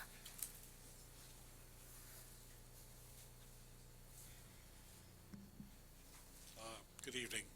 I'm David Galusha. I also live on White Hawk Hill Road in Cureton, happily with my wife, Alita, who just spoke. I have one very practical concern. If you look at all the maps and the mock-ups, what the bottom line is that the only way that has direct access to this service station is going south on Route 16. Every other way you approach that, you have to make a U-turn of one kind or another. You can't get there from Kensington. You can't get there going north on 16. Someplace along the line, one has to cross that median or make a U-turn to get into that service station. So there you have, in that particular spot, you have McDonald's, you have the service station, you have the car wash. You have the ABC Liquor, you have Lowe's, et cetera, all places where people really don't want to spend more than 10 or 15 minutes. So the traffic exchange is going to be horrendous. Now, it is true that we don't have a traffic, a traffic workup yet. And I would suspect that we better talk about the infrastructure, about some of these development plans before we put them up and then ask for a traffic survey. Because no one in their right mind is going to want to pass through that area of Route 16. So we might want to hold off on this until we have that survey, or we might want to get it back to C1 so we have some places where people will want to spend a little bit of time. Thank you, sir. Peter Armstrong.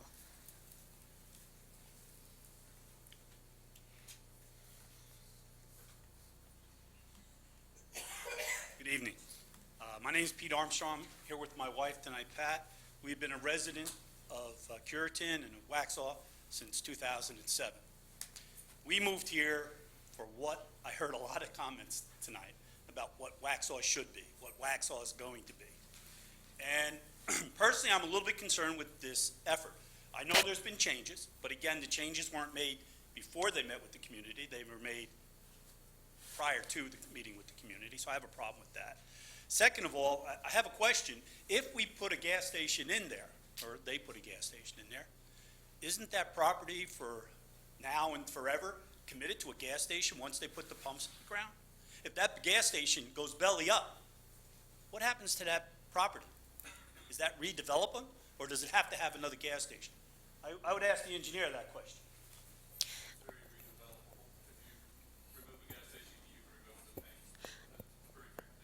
I've been told from other developers, that is a major issue. I've done some research with them, and that there have been properties that have gone sitting, because nobody wants to spend the money to take the tanks out. It's a very expensive property. So that's a concern I have.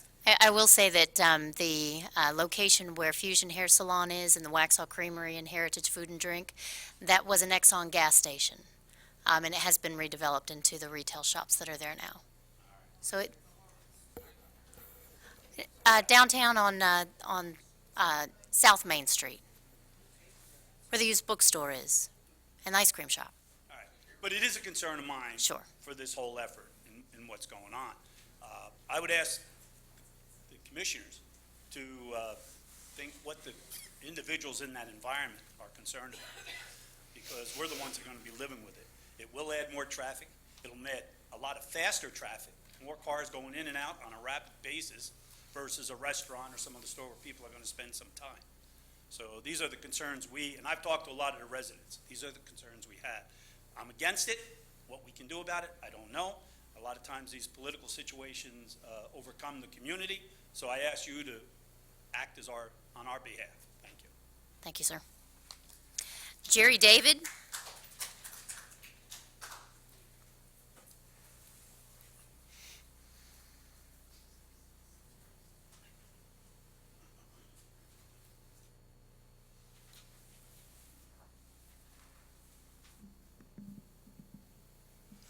Good afternoon, and I appreciate your being cooperative and giving me an opportunity to meet with you.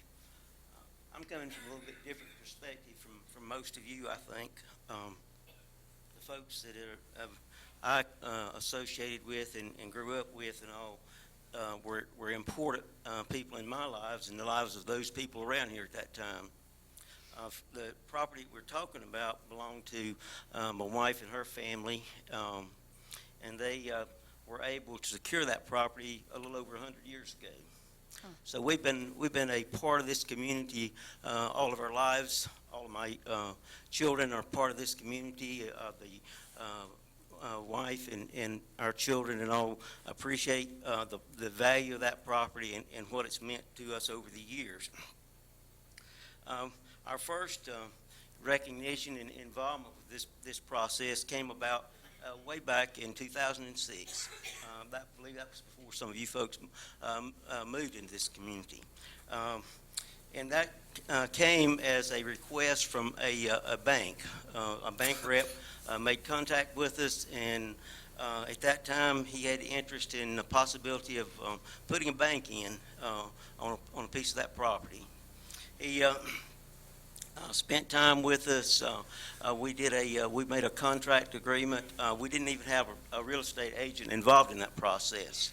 And so we moved through that process to a certain degree, and along the way, we began to encompass or have some problems with that, because at that point in time, Sandler and GS Carolina were not willing to compromise or willing to work with those people in order to overcome the concerns that we had. And as a result of that process, they withdrew their contract agreement they had with us. As we look at the things that's transpired here, and I know that a lot of you folks, I was the last hearing, and I had heard comments made by a number of you in regards to this project. The property we talked about here is a part of that property, as I mentioned, that we've had access to and ownership of for over 100 years. It was used as a piece of farm property by my wife's grandfather. It was used as a part of his way of life during that period of time. And as time progressed and his son lived there as well, and they built a house on that property, and as a result of those things that occurred, it was an important part of their way of life. And my wife and her sister lived there all their entire lives until the time that they were married and then moved with their families and all. And so it's an important consideration for us. And although you're talking about the facilities that's being talked about here by issue and the company, Eagle Engineering, that's developed this plan, I think they've done an outstanding job with some of the things that they've shared with you tonight. I listened carefully to the last hearing that we had, made no comments at that last hearing, and listened to the comments were made about the possibilities of developing that property. You know, if we as a community can't find a way to market this property, and we have been in a process so that we can market this property, or requesting to market this property since 2007, which is a long time. Most families are able to find some way or some avenue that they can market that property. And you know, as we've had over the past time since 2007, a downturn in our economy. You know, Union County was recognized as the 18th fastest growing county in the nation before that downturn occurred. And then when that downturn occurred, you know, we didn't have very much development going on anywhere in the county. We also had some issue with the sewer and the development of the sewer program in such a way that it would accommodate all the sewer that was needed in the area. And so we do have a sewer plant down there, but it's accommodating the things that we need there at this time. Well, I have two, three little points just to bring to your attention what I have reference to there. In 2007, the Windstream Company came across our property, asked no word about coming across that property with a fiber optic cable. They had no question, it was not even mentioned. And their company came in and come across that property without our even knowing about it. And we did have a right to have some reimbursement coming back on an easement for that kind of situation. On another note that occurred there, and a request was made after we had began to look at things for this property, was made in 2007 as well. I believe that was in May, to voluntarily annex into Waxhaw. In that first meeting that occurred there in Waxhaw, that request was turned down. And a week later, they called a special meeting, and at that special meeting, it was approved. However, our request for that to be zoned commercial, so it could be used for development if it was needed, was still turned down, and to this day, it's not commercially zoned at this time. Give one more example for you, and the process of the property across the street from us over there, and there was no right-of-way on Highway 16 along that area. And as that property was being developed on the other side, the folks that were putting the property or the road construction in there went into Highway 16, added 3 to 5 feet along the property, but that property that they added on there wasn't on their side of the property. They put it on our side of the property. And if you go and look at the ditch over there that's related to that, what they did, they didn't move the ditch, but what they did, they stretched it over so that you have a steep incline on part of that property going up. I could share with you additional things about what we have done in this property. We've tried to be good neighbors. Not once did we ever make any comment to anybody about the development that Curitan has had and putting all those houses over there that you folks live in over there. There was nothing there that we ever said one word about it. But when we're thinking about this project, we hear lots of concerns about this project. And if you look at what Eagle Engineering has done, they've done an outstanding job, in my opinion, of trying to put together a better plan. The hearing that we had recently, I think they listened very intently to what was said. They went back to their offices. They worked with the folks that was needed to give them expert opinions about programs and things that needed to be done there. I think they've done an outstanding job in putting that together. And again, I said I'm looking at a different perspective because that's part of my family's property that we're talking about. And somewhere along the way, we should be able to find some common ground that we could at least market that property and sell that property, because neither of the children of that family live there any longer. And as a result of that, and it's not going to be very good for putting into a hog operation or something like that. So what it occurs is sitting over there and we're paying taxes on it, and we don't get any benefit from that process. So when we look at the things that I've observed, and I did look at the things that was done by Eagle Engineering there on the things I have, and it indicates that they've done a good job in their program. They've tried to follow the details set up for Waxhaw. It provides a project whereby we're able to do some good things there. It provides additional tax base. It will enhance the growth in the community, and the Waxhaw will have additional jobs provided as a result of some of those things that are taking place there.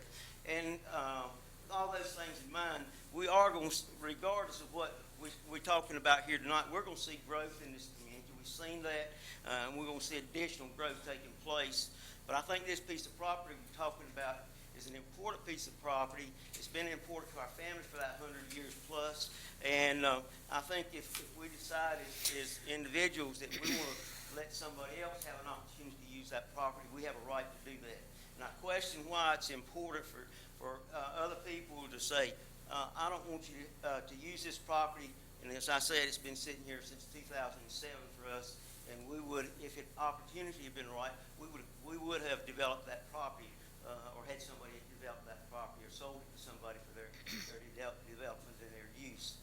I don't have a problem with our neighbors, and I don't have a problem with your concerns, but I think the problems that's been raised tonight are minor concerns of the changes that have been made, the improvements that have been made, and the possibilities for this program to develop and create a good environment for Waxhaw and the communities surrounding it. Thank you. Thank you, sir.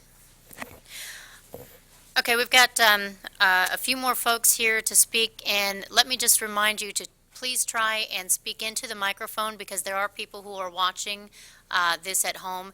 And remember that your remarks do need to be addressed to the board. I know that everyone's here to listen, but you are addressing your remarks to the board, so try and remember that as you're speaking. Next up, we have Candace DeFinis.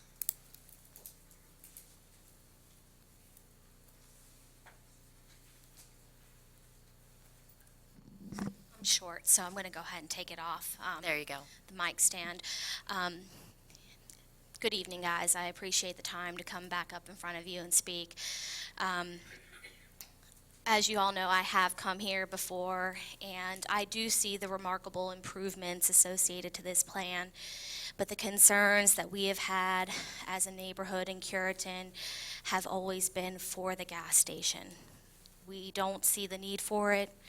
We don't want it, and we have been very, very clear about that from the jump.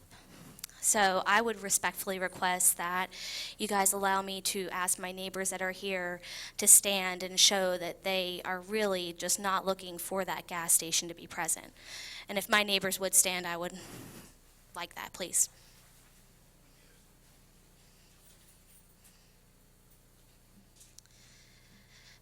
The last time, y'all can go ahead and sit down. The last time that we met, you guys instructed the developer to go ahead and work with me, and we have had an open line of communication. Mr. Quinn and I have been communicating back and forth. We have had quite a bit of time since that meeting, and with that bit of time, they did have many opportunities where they could have come and met with us. We did have things scheduled for the week of September 21st that didn't come to fruition, and they did not come and meet with our neighbors, but they were given the opportunity to do so. What I would have liked to see was that they went ahead and, before they re-proposed their plans to the board, that they did reach back out to us and schedule that meeting, as well as present the plans and show them and share them to us. This was supposed to be a collaborative process, and that collaboration was not allowed to take place. And the delay in the timeline to have the neighbors meeting next week was surely because they didn't ask us to have that meeting. So I just want to make that clear. And to the gentleman who spoke before me, I absolutely understand that your family needs to sell this property. I absolutely respect the fact that it doesn't need to be a residential property anymore. I absolutely understand that as part of the 16 corridor plan that that property does need to be commercial development. But overall in Waxhaw, we need to think broader, and we need to protect our resources, and we need to think about thoughtful development. And again, I think our neighbors have been very, very clear from the beginning of this process, when we were told what was going on, that what we were really opposed to was the gas station. If you look at the plans that were provided, I love the restaurant, the retail, the patio space. I think that's fantastic. And I do think that they have done a tremendous job in bringing in the plans to where they are. But we really just don't feel as though we need to have that gas station there. And we do have concerns about how the stormwater is going to be taken underneath of the building. We also have concerns about how the surface water is going to run off from the building. So I think we're getting to where we need to be. I just don't think we're 100% there yet. I do very much look forward to the collaboration that will take place in our clubhouse on October the 19th. I look forward to bringing this plan to the finish line. I do think, out of respect for the family that owns this property, everybody does need to work together to move forward. And I do really respect everybody's time and this process, and we commit as the neighbors to hang in till the end, to be here, to be a part of this process. And, overall, I agree with some of the comments that Ms. Diller made. We do need to better communicate, and we do need to share a common vision. We are one Waxhaw. We all live here. We all chose to live here. And we all have skin in the game to make this a better place to live, and to continue to make it a place where people want to live and grow. So I think that if we all do continue to collaborate together to have open communication and to move forward, we can do that on this project as well as others to come. Thank you. Thank you, Mr. Fennis.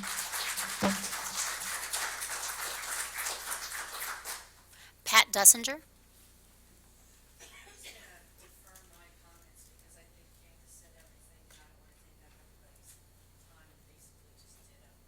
Okay, thank you. Doug Emerson?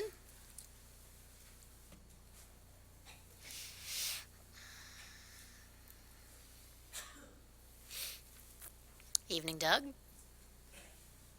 you doing, everybody? Of course, if everybody was here last time, they know how I feel about this project. I live about a mile away from it. I commend the people who are trying to do this. They did step up to the plate and make it more appeasing to the kind of development that we want to hear, the aesthetics of it. But, the fact remains that, gas stations, another 10 years, that's going to be old technology. As soon as they build a $30,000, 300-mile range electric car, we're not going to need gas stations anymore. So, you're actually going to try to prove something that's not going to be around, might not be around the next 20 years. So you got to be careful thinking about that.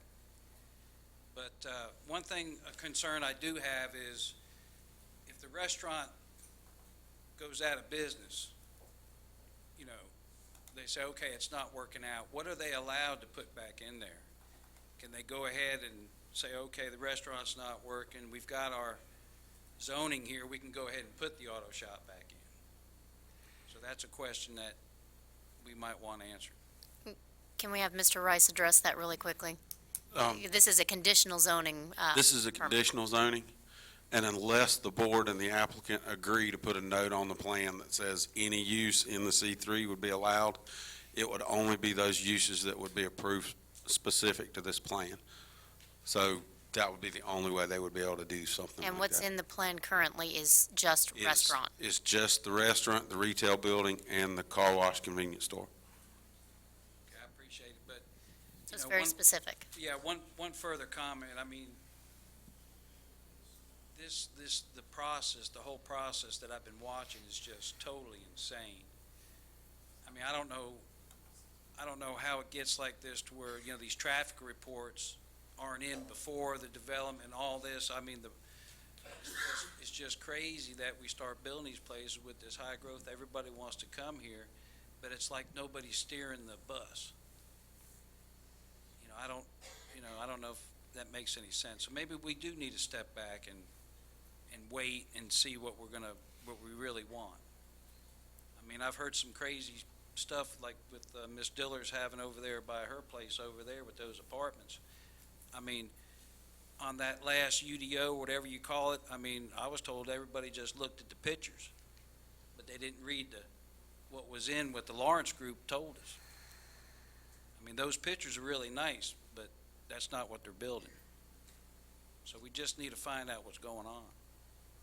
Thank you very much. Thank you, sir. Robert Dussinger.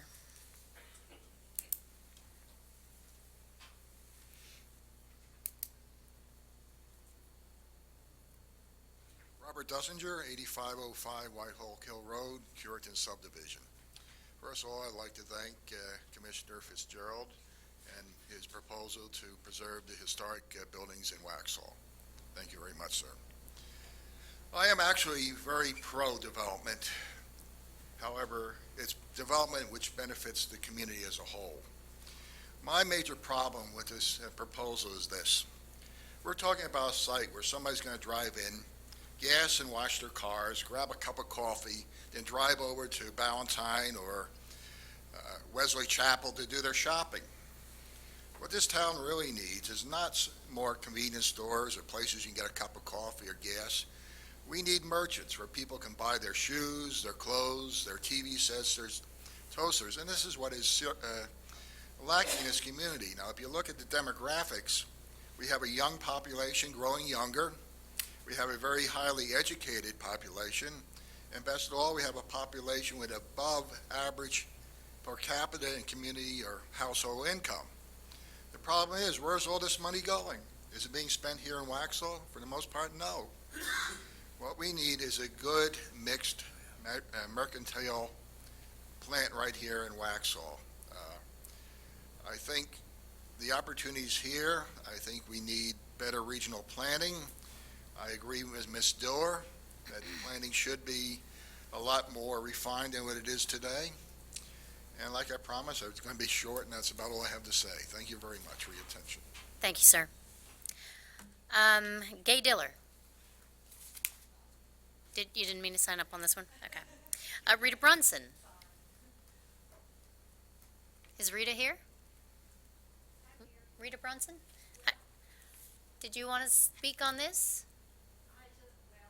First of all, thank you for welcoming me into Waxhaw. Would you come up front, please?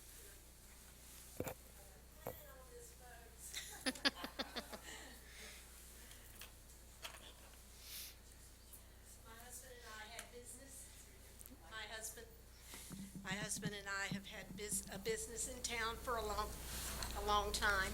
After he passed, my daughter took one side of the building, and she now has the yarn shop. I sat out in Lancaster County for a long time, and I said, this is not where I want to be. I want to be in Waxhaw. And so I looked around, went to the realtor, And she said, Miss Rita, I know this is not what you want or need, but I have to show it to you because I have it listed.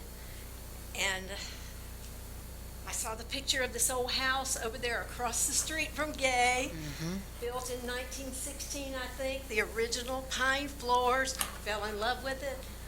And I'm there now, and I intend to stay there until you carry me out. I want to see Waxhaw to continue to thrive. The building part, all of the parts that are north of here, I really don't know anything about. And I have to trust those of you who are younger, who have been here, who are still in the business world, to make good decisions on that. And think about us older folks. But if you have any questions, I'd be happy to answer. But that's really all I can say tonight. Thank you, Rita. Sure.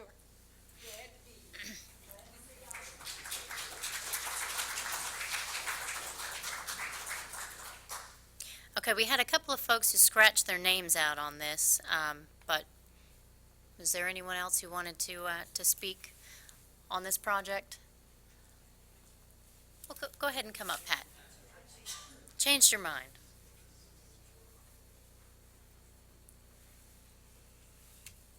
Pat Dussinger, 8505 Whitehawk Hill Road in Curitan. I'm just going to be brief. I'm going to speak to logic and common sense. What I heard this evening, the very, very astute plans of the developer, thank you very much. The man who owns the land there, thank you very much. And I think I understand where you're coming from. And I just want to echo what Candace said. We are just against the gas station. Logic and common sense, we've got 5 already. But we do need retail. Back in my college years, I just remember in a basic psychology class that human beings, communities, 3 basic things to survive are food, clothing, and shelter. We've got food, we've got our supermarkets, and we have some restaurants here. Clothing, we've got to get in our cars and drive 12 to 15 miles to buy pants or a shirt. And we're all adults here. Our underwear. The only place to buy our underwear here is the dollar store. So personally, I go online. I go online and get it from Hanes. So, we could use some retail, and I'm very happy to hear that the town is hiring a retail consultant. Is that correct? Okay, so please keep in mind that we need to buy some clothes and some shoes here. Some socks as well. All right, so that's really all I have to say, but I do appreciate the very astute, all of the research that the developer has done. As far as convenience stores go, if you want to figure in, I'm supposed to talk to you guys, if you want to figure in our drug stores, they can be considered convenience stores as well. They sell bread and they sell milk and necessities. You're just in and out. I don't know if they were figured in as well. So we've got our convenience stores on the gas stations, and we have our drug stores as well. But thank you, and I'm really proud to be a part of this town. God bless you all. Thank you, Pat. Okay, so that's everyone who had signed up to speak. Yes. Did you want to come forward and put your name down, sir? Unless you're one of the ones that has scratched it out. No. Sir, if you could give us your name for the record.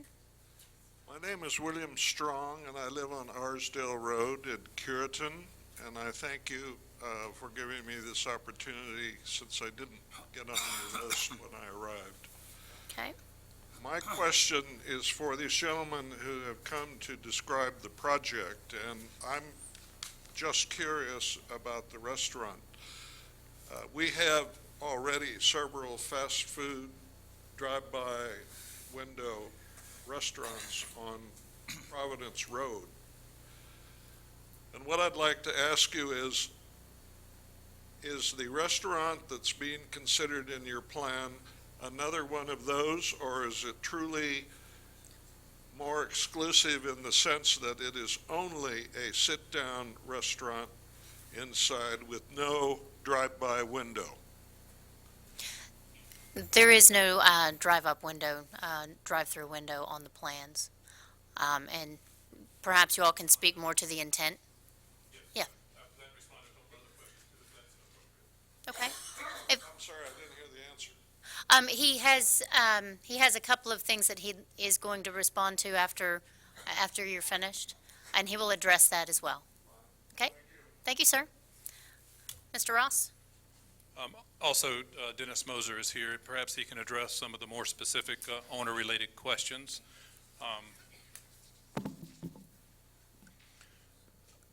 First of all, the question, and let me address the board here, the question that came about U-turns and access into the site, as a matter of clarification, we are proposing a northbound leftover. Thank you.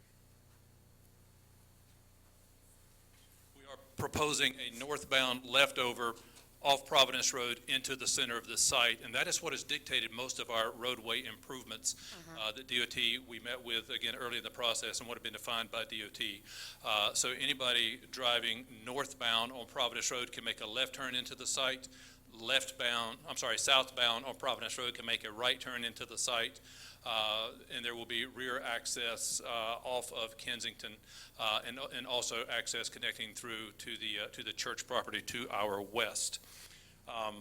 We hear what people say about places to come and to spend time, and yes, we appreciate that.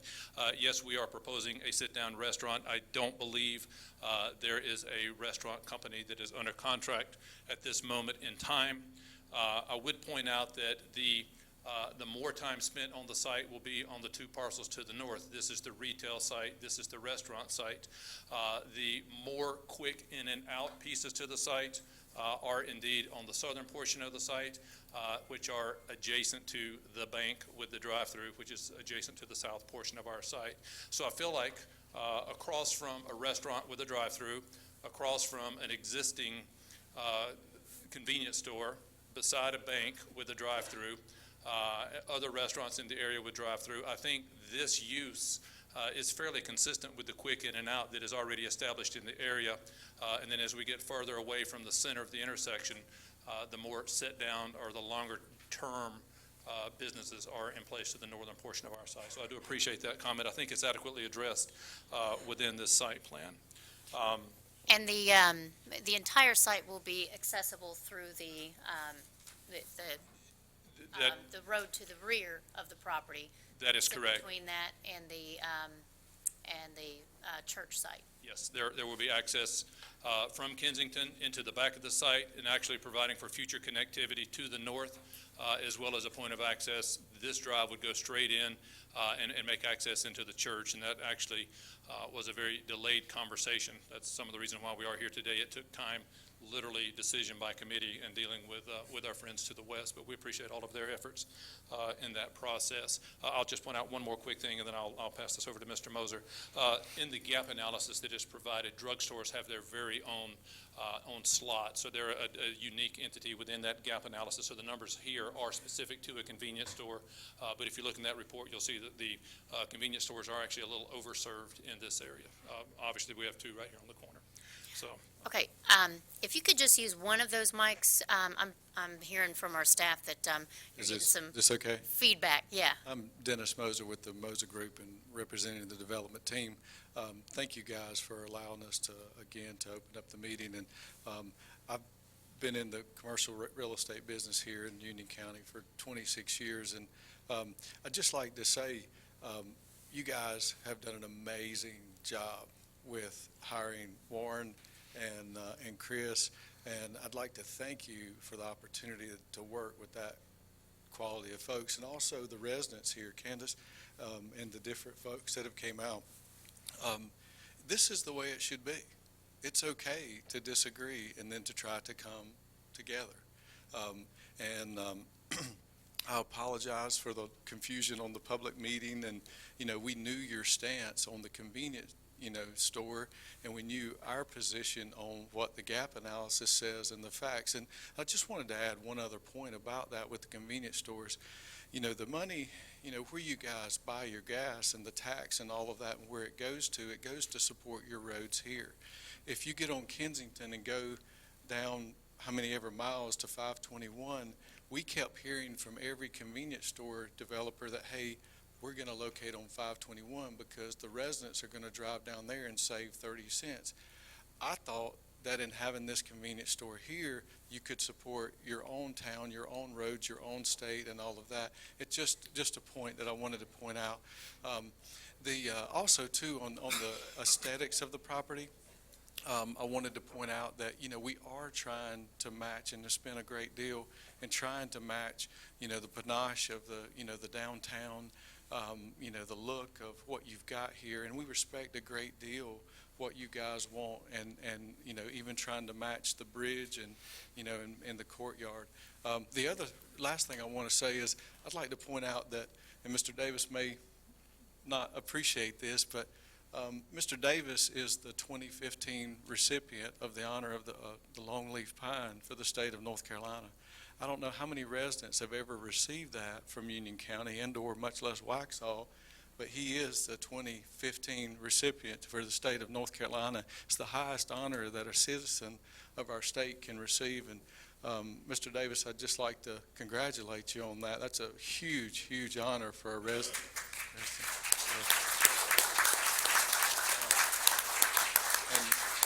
Any questions or anything that we can answer, if you think of those after the fact, we're always available. There's no dumb questions. There's no questions we won't try to get you the answers to. So thank you very much. Why did you decide on-street parking on that back road? I don't understand. Did you need it for parking spaces, or is it aesthetics, or? Because right now on Kensington Drive, I feel the on-street parking is a distraction and a hazard, because you get these big monstrosity of vehicles on there and you can't see around them to get out in the road or see children coming out between them. And I just wondering what were your thinking on that? A very good question, and thank you for asking that. The on-street parking serves two purposes. One, to meet the parking requirements. If we're having restaurants and we're having greater square footage of retail, certainly we need more parking. Try and separate the two mics there. Yeah. Then we need on-street parking to accommodate that, or additional parking to accommodate that. Secondly, and I'll give you a personal example. I live in the village of Lake Park, and we do have on-street parking in our downtown section. It is a very effective means for speed attenuation. Works better than speed bumps, works better than four-way stop signs. What we have learned, though, is the traffic pattern, the individual lanes need to be a little bit wider to accommodate the on-street parking, with also designated pedestrian crossing areas. So we've worked hard to separate that parking where we do, in fact, have an intersection on the access back to the church property. But we do need it to meet the requirements for the parking code, and it does serve as a means. We've got a little bit of a straightaway there. It's a means for slowing down the traffic in that area. Commissioner Maher? Yeah, and this probably goes more towards staff. I respect what you say about the traffic and the prorated aspect of it from the DOT. I don't know how we can logically move forward. Kensington is not a DOT road. That turn into the bank, et cetera, is a congestion point as it is today. We have to have some form of data back. I don't care what goes in there. It's hard to get in and out of there to go to the bank, let alone adding more whatever in there. So I would really ask staff to go back to Kembley Horn and really see what analysis they can do about that as an intersection, because that's not a DOT, and that one is all on us. Yeah, they're looking at over a dozen intersections. I know, but that's a big one right there that's not currently an intersection. Right. That is going to become an intersection between three other intersections. So I know they took pictures. I know they were out there tracking stuff. That one is totally on us because that's a town road. And I think we need that data to fully assess this. And Could I address one comment on that? That typically when you're in this process, in my experience, that is how the process is handled, is you come back and put up a pro rata share. But I'd like to make one other comment about the roads and the real commitment to improve your roads here in town. And I hope you don't mind sharing this, Mr. Davis. And I'll be glad to give the attorney or whoever you'd like a copy of the contract. But in order to get this across to the finish line, and because of the expense of the roads that we've, improvements that we've proposed here, which were almost $500,000, the Davis family said, hey, we need to sell this. We need to move this forward. We'll give $250,000 of that in order to make this happen. This was a contract that was signed probably a year ago, so it's nothing to do with politics. It's nothing to do with anything. But this family has committed to give this town $250,000 to make these road improvements and make these improvements. So I just want to share that. It's the facts. I'll be glad to provide you with the documents that show that. I think that's great, and respectfully, this isn't a political comment. This is a traffic congestion comment on Kensington Road in an intersection we know nothing about that's going to be built. And that, just in saying that, that's real dollars provided to the cure that they're willing to offer. I mean, they're offering a solution. They're saying, hey, we've had this for 100 years. I'll give $250,000 of it, to make these road improvements. So that's a real commitment. Warren, or maybe Chris might be able to answer this. Now, that rear access road that runs along behind the bank and then will run behind this property, there's a similar road that runs along behind, further up 16, behind where the, or is proposed to run behind the CMC Waxhaw facility. Is there, in the plans, intent for those two ends to meet? Or, do you understand what I mean? Because, I mean, it's the same pattern. I would have to look and see what. They are not intended to connect through. They can't connect. Right. Right. Okay. I haven't seen any documents that show that. Okay. Okay. Did we include that in any of the conversations around the corridor plan for 16? Lori? Okay, so we didn't have any discussion about that particular. Okay. Okay.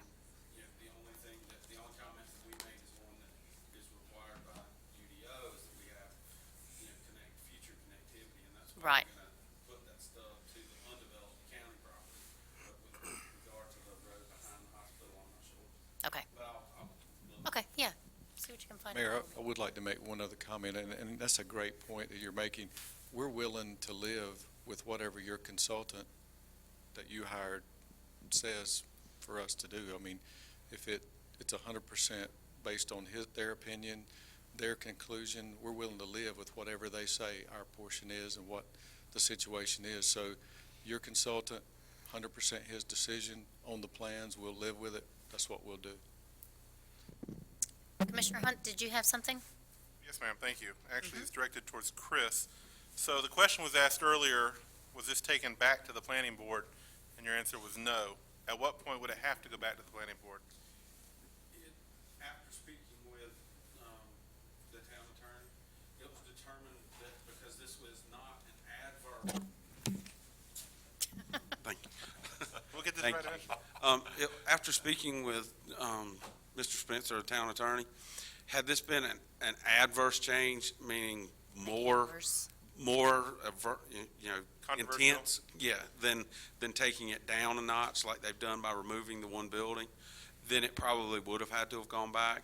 But because it was not that we felt like it could be revised and just brought back to this meeting tonight. So for instance, if the meeting on October 9th occurred and they decide to get rid of the gas station, it still wouldn't have to go back to the planning board? I wouldn't think so unless Mr. Spencer has a different opinion. No, I concur with that. I mean, this is part of the zoning process, working with the plan's changing over time, and it's really only if they had a new application that it would have to go to the planning board. As indicated earlier, you had another public hearing. You could have called it a public comment session, but you called it a public hearing, therefore we advertised. But because the plan did not get more intense, you can actually have it get more intense without going back to the planning board, but then you're required by law to have the public advertisement to put the public on notice that something more intense than the initial application has come through. But there's no requirement to send it back through the planning board. Their comments were already made. Changes were made, yes. Well, even if it wasn't, and the changes that were made were from the public hearing before this board, and the comments before this board, not really the planning board as much as well. Okay, and then, so can you just review with me what the process was that got us to this meeting tonight and how we can push this to the October 27th meeting? What's required there? What he needs to do? Yes, at the conclusion of this, if you want to allow more public comment or comments from the applicant after the neighborhood meeting, at conclusion of this, you would do a motion to recess, so you would not close the hearing. It'd be a motion to recess, and you've got to state the time, date, and place. So it'd be a motion to recess until the October 27th meeting, 6:30 PM at the police community room. And that way you don't have to re-advertise, and you can allow public comments, and you can put any restrictions either now or then that you so desire, because it's always up to this board to.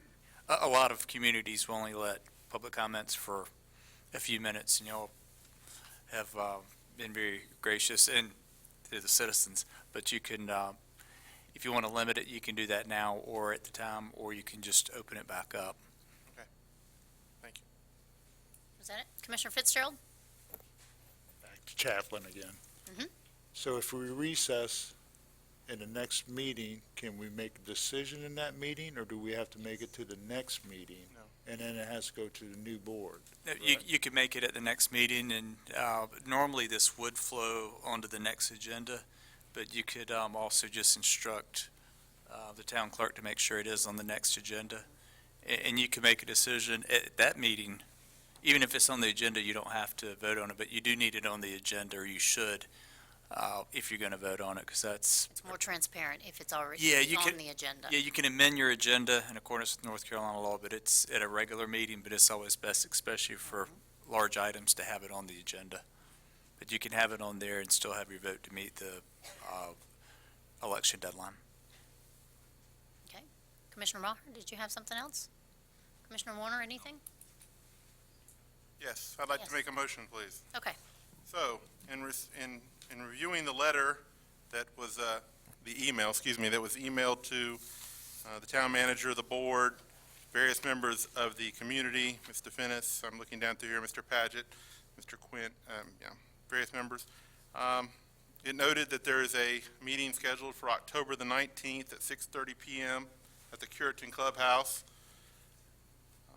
To me, I think, as was stated, I don't believe that was the intent, that when I suggested to the board that we postpone to this meeting in lieu of the collaboration, I think it's kind of the cart in front of the horse at this point.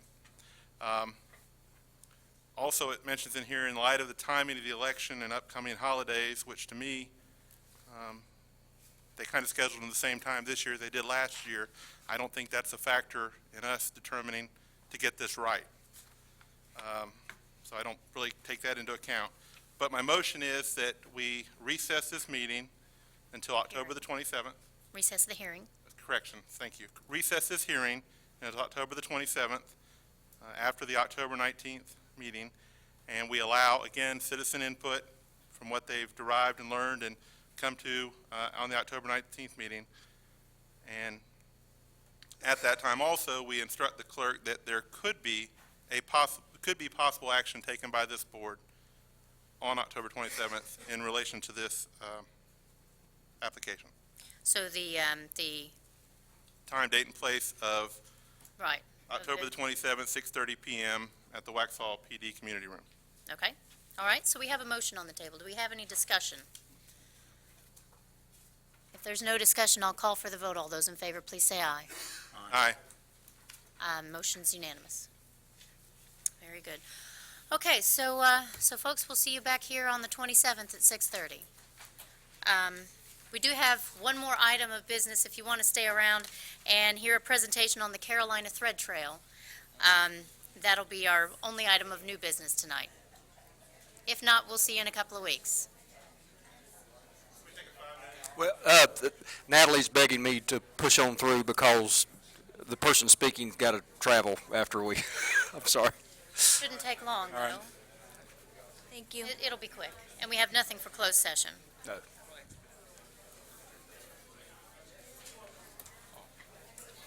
As everybody transitions out of here, we asked Travis Moorhead from the Carolina Thread Trail to just give you an update and an overview of the Carolina Thread Trail and how what we're doing now fits in. So.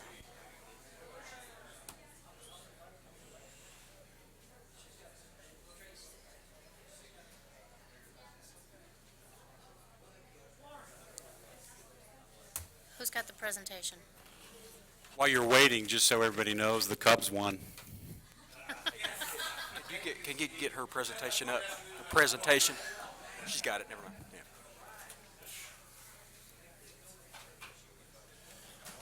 Yeah. All right, Madam Mayor, Commissioners, and Manager Wood, and Town Attorney Chaplain Spencer.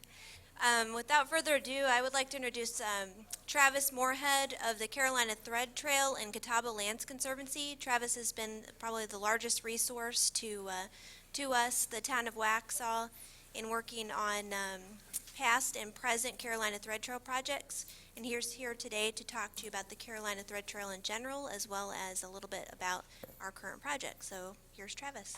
Very good. Evening, sir. Good evening, ma'am. Madam Mayor, my name is Travis Moorhead. I'm the Director of Operations for the Carolina Thread Trail at 4530 Park Road in Charlotte. I will be very brief. Thank you for your time tonight. Many of you may be familiar with the Carolina Thread Trail. Some may not. It's a regional greenway and trail system connecting 15 counties, 11 counties in North Carolina, 4 counties in South Carolina. And if that map were built today, it would have connected about 2.3 million people. That map represents about 500 miles of planned trail. This is the map that each of the 15 counties adopted. It represents about 1,500 miles of trail. Each county went through a master planning process, just like Union County and just like Waxhaw, who participated heavily during the master planning process several years ago. So my presentation tonight will do two things. It'll bring you an update on what's going on specific to Waxhaw, and also Union County in particular. As you know, there is a giant effort on both the Lancaster County side and the Waxhaw side to connect along 12 Mile Creek. The trail that we funded in Waxhaw, or rather in Lancaster County, built 3.5 miles of trail and are looking very hard at the state line bridge crossing, which we're working with your staff on, and your staff's done a tremendous job. And I'd like to echo some of the comments about the quality of staff you have here. It is tremendous. And then obviously the Mill Bridge connection, which you all received a grant from our organization for to build a quarter-mile of trail and the cross-state bridge. This is an example of the bridge that will be built. This bridge is 80 feet long, and your bridge, I think, is planned at 170 to 180 feet, so it'll be about double that. It'll connect the states, and we are excited about how well is coming in the process and the project that your staff has completed. So, again, there's an opening date scheduled, and we hope that will stay on the calendar for the end of the month, and we hope to see you there. Also in Union County, sort of a bigger picture, we're excited about the Rocky River Blueway, and the Blueway is simply a paddle trail. This is a map of the paddling opportunities on the Rocky River. The launches you see in green are launches that have been constructed, and the launches that you see in yellow are launches that we have an acquisition within the acquisition phase. We either own them or we have a contract on them, and we're planning to build a launch site. Many of you may want to know what a launch looks like. For instance, this is the 205 launch site in Union County. There's a partnership between Union County and the town of Oakboro and Stanley County who are going to operate and maintain that site to allow paddlers from Union County and the surrounding communities to enter the water on the Rocky River and paddle down. This is what a typical launch structure looks like. It's a set of steps with a rail in the middle that allows boaters to get in and out of the water. This launch is actually in Anson County. It is the Plank Road launch, and that's the view from the bottom of the steps. So with that, this is about 60 miles of paddling opportunities available for the region, including Union County and hopefully some of your residents. So that's a quick synopsis of the Carolina Thread Trail. Thank you for your time. I would remind the board that life is short and we should paddle hard. So if you have any questions, let me know. Okay, any questions? Thank you for your time. Thank you very much, sir. Commissioner Hunt. Yes, ma'am. I don't have a question, but I do have a brief thing. I want to point out that Natalie, our director, along with Billy Sellers and Lisa McCarter, have recently been certified as trail masters. Fantastic. Good work. So congratulations Good on work. that. Okay, unless there's any sudden items of emergency business, I'll entertain a motion to adjourn. All those in favor? Aye. All right, thank you for your work tonight, gentlemen.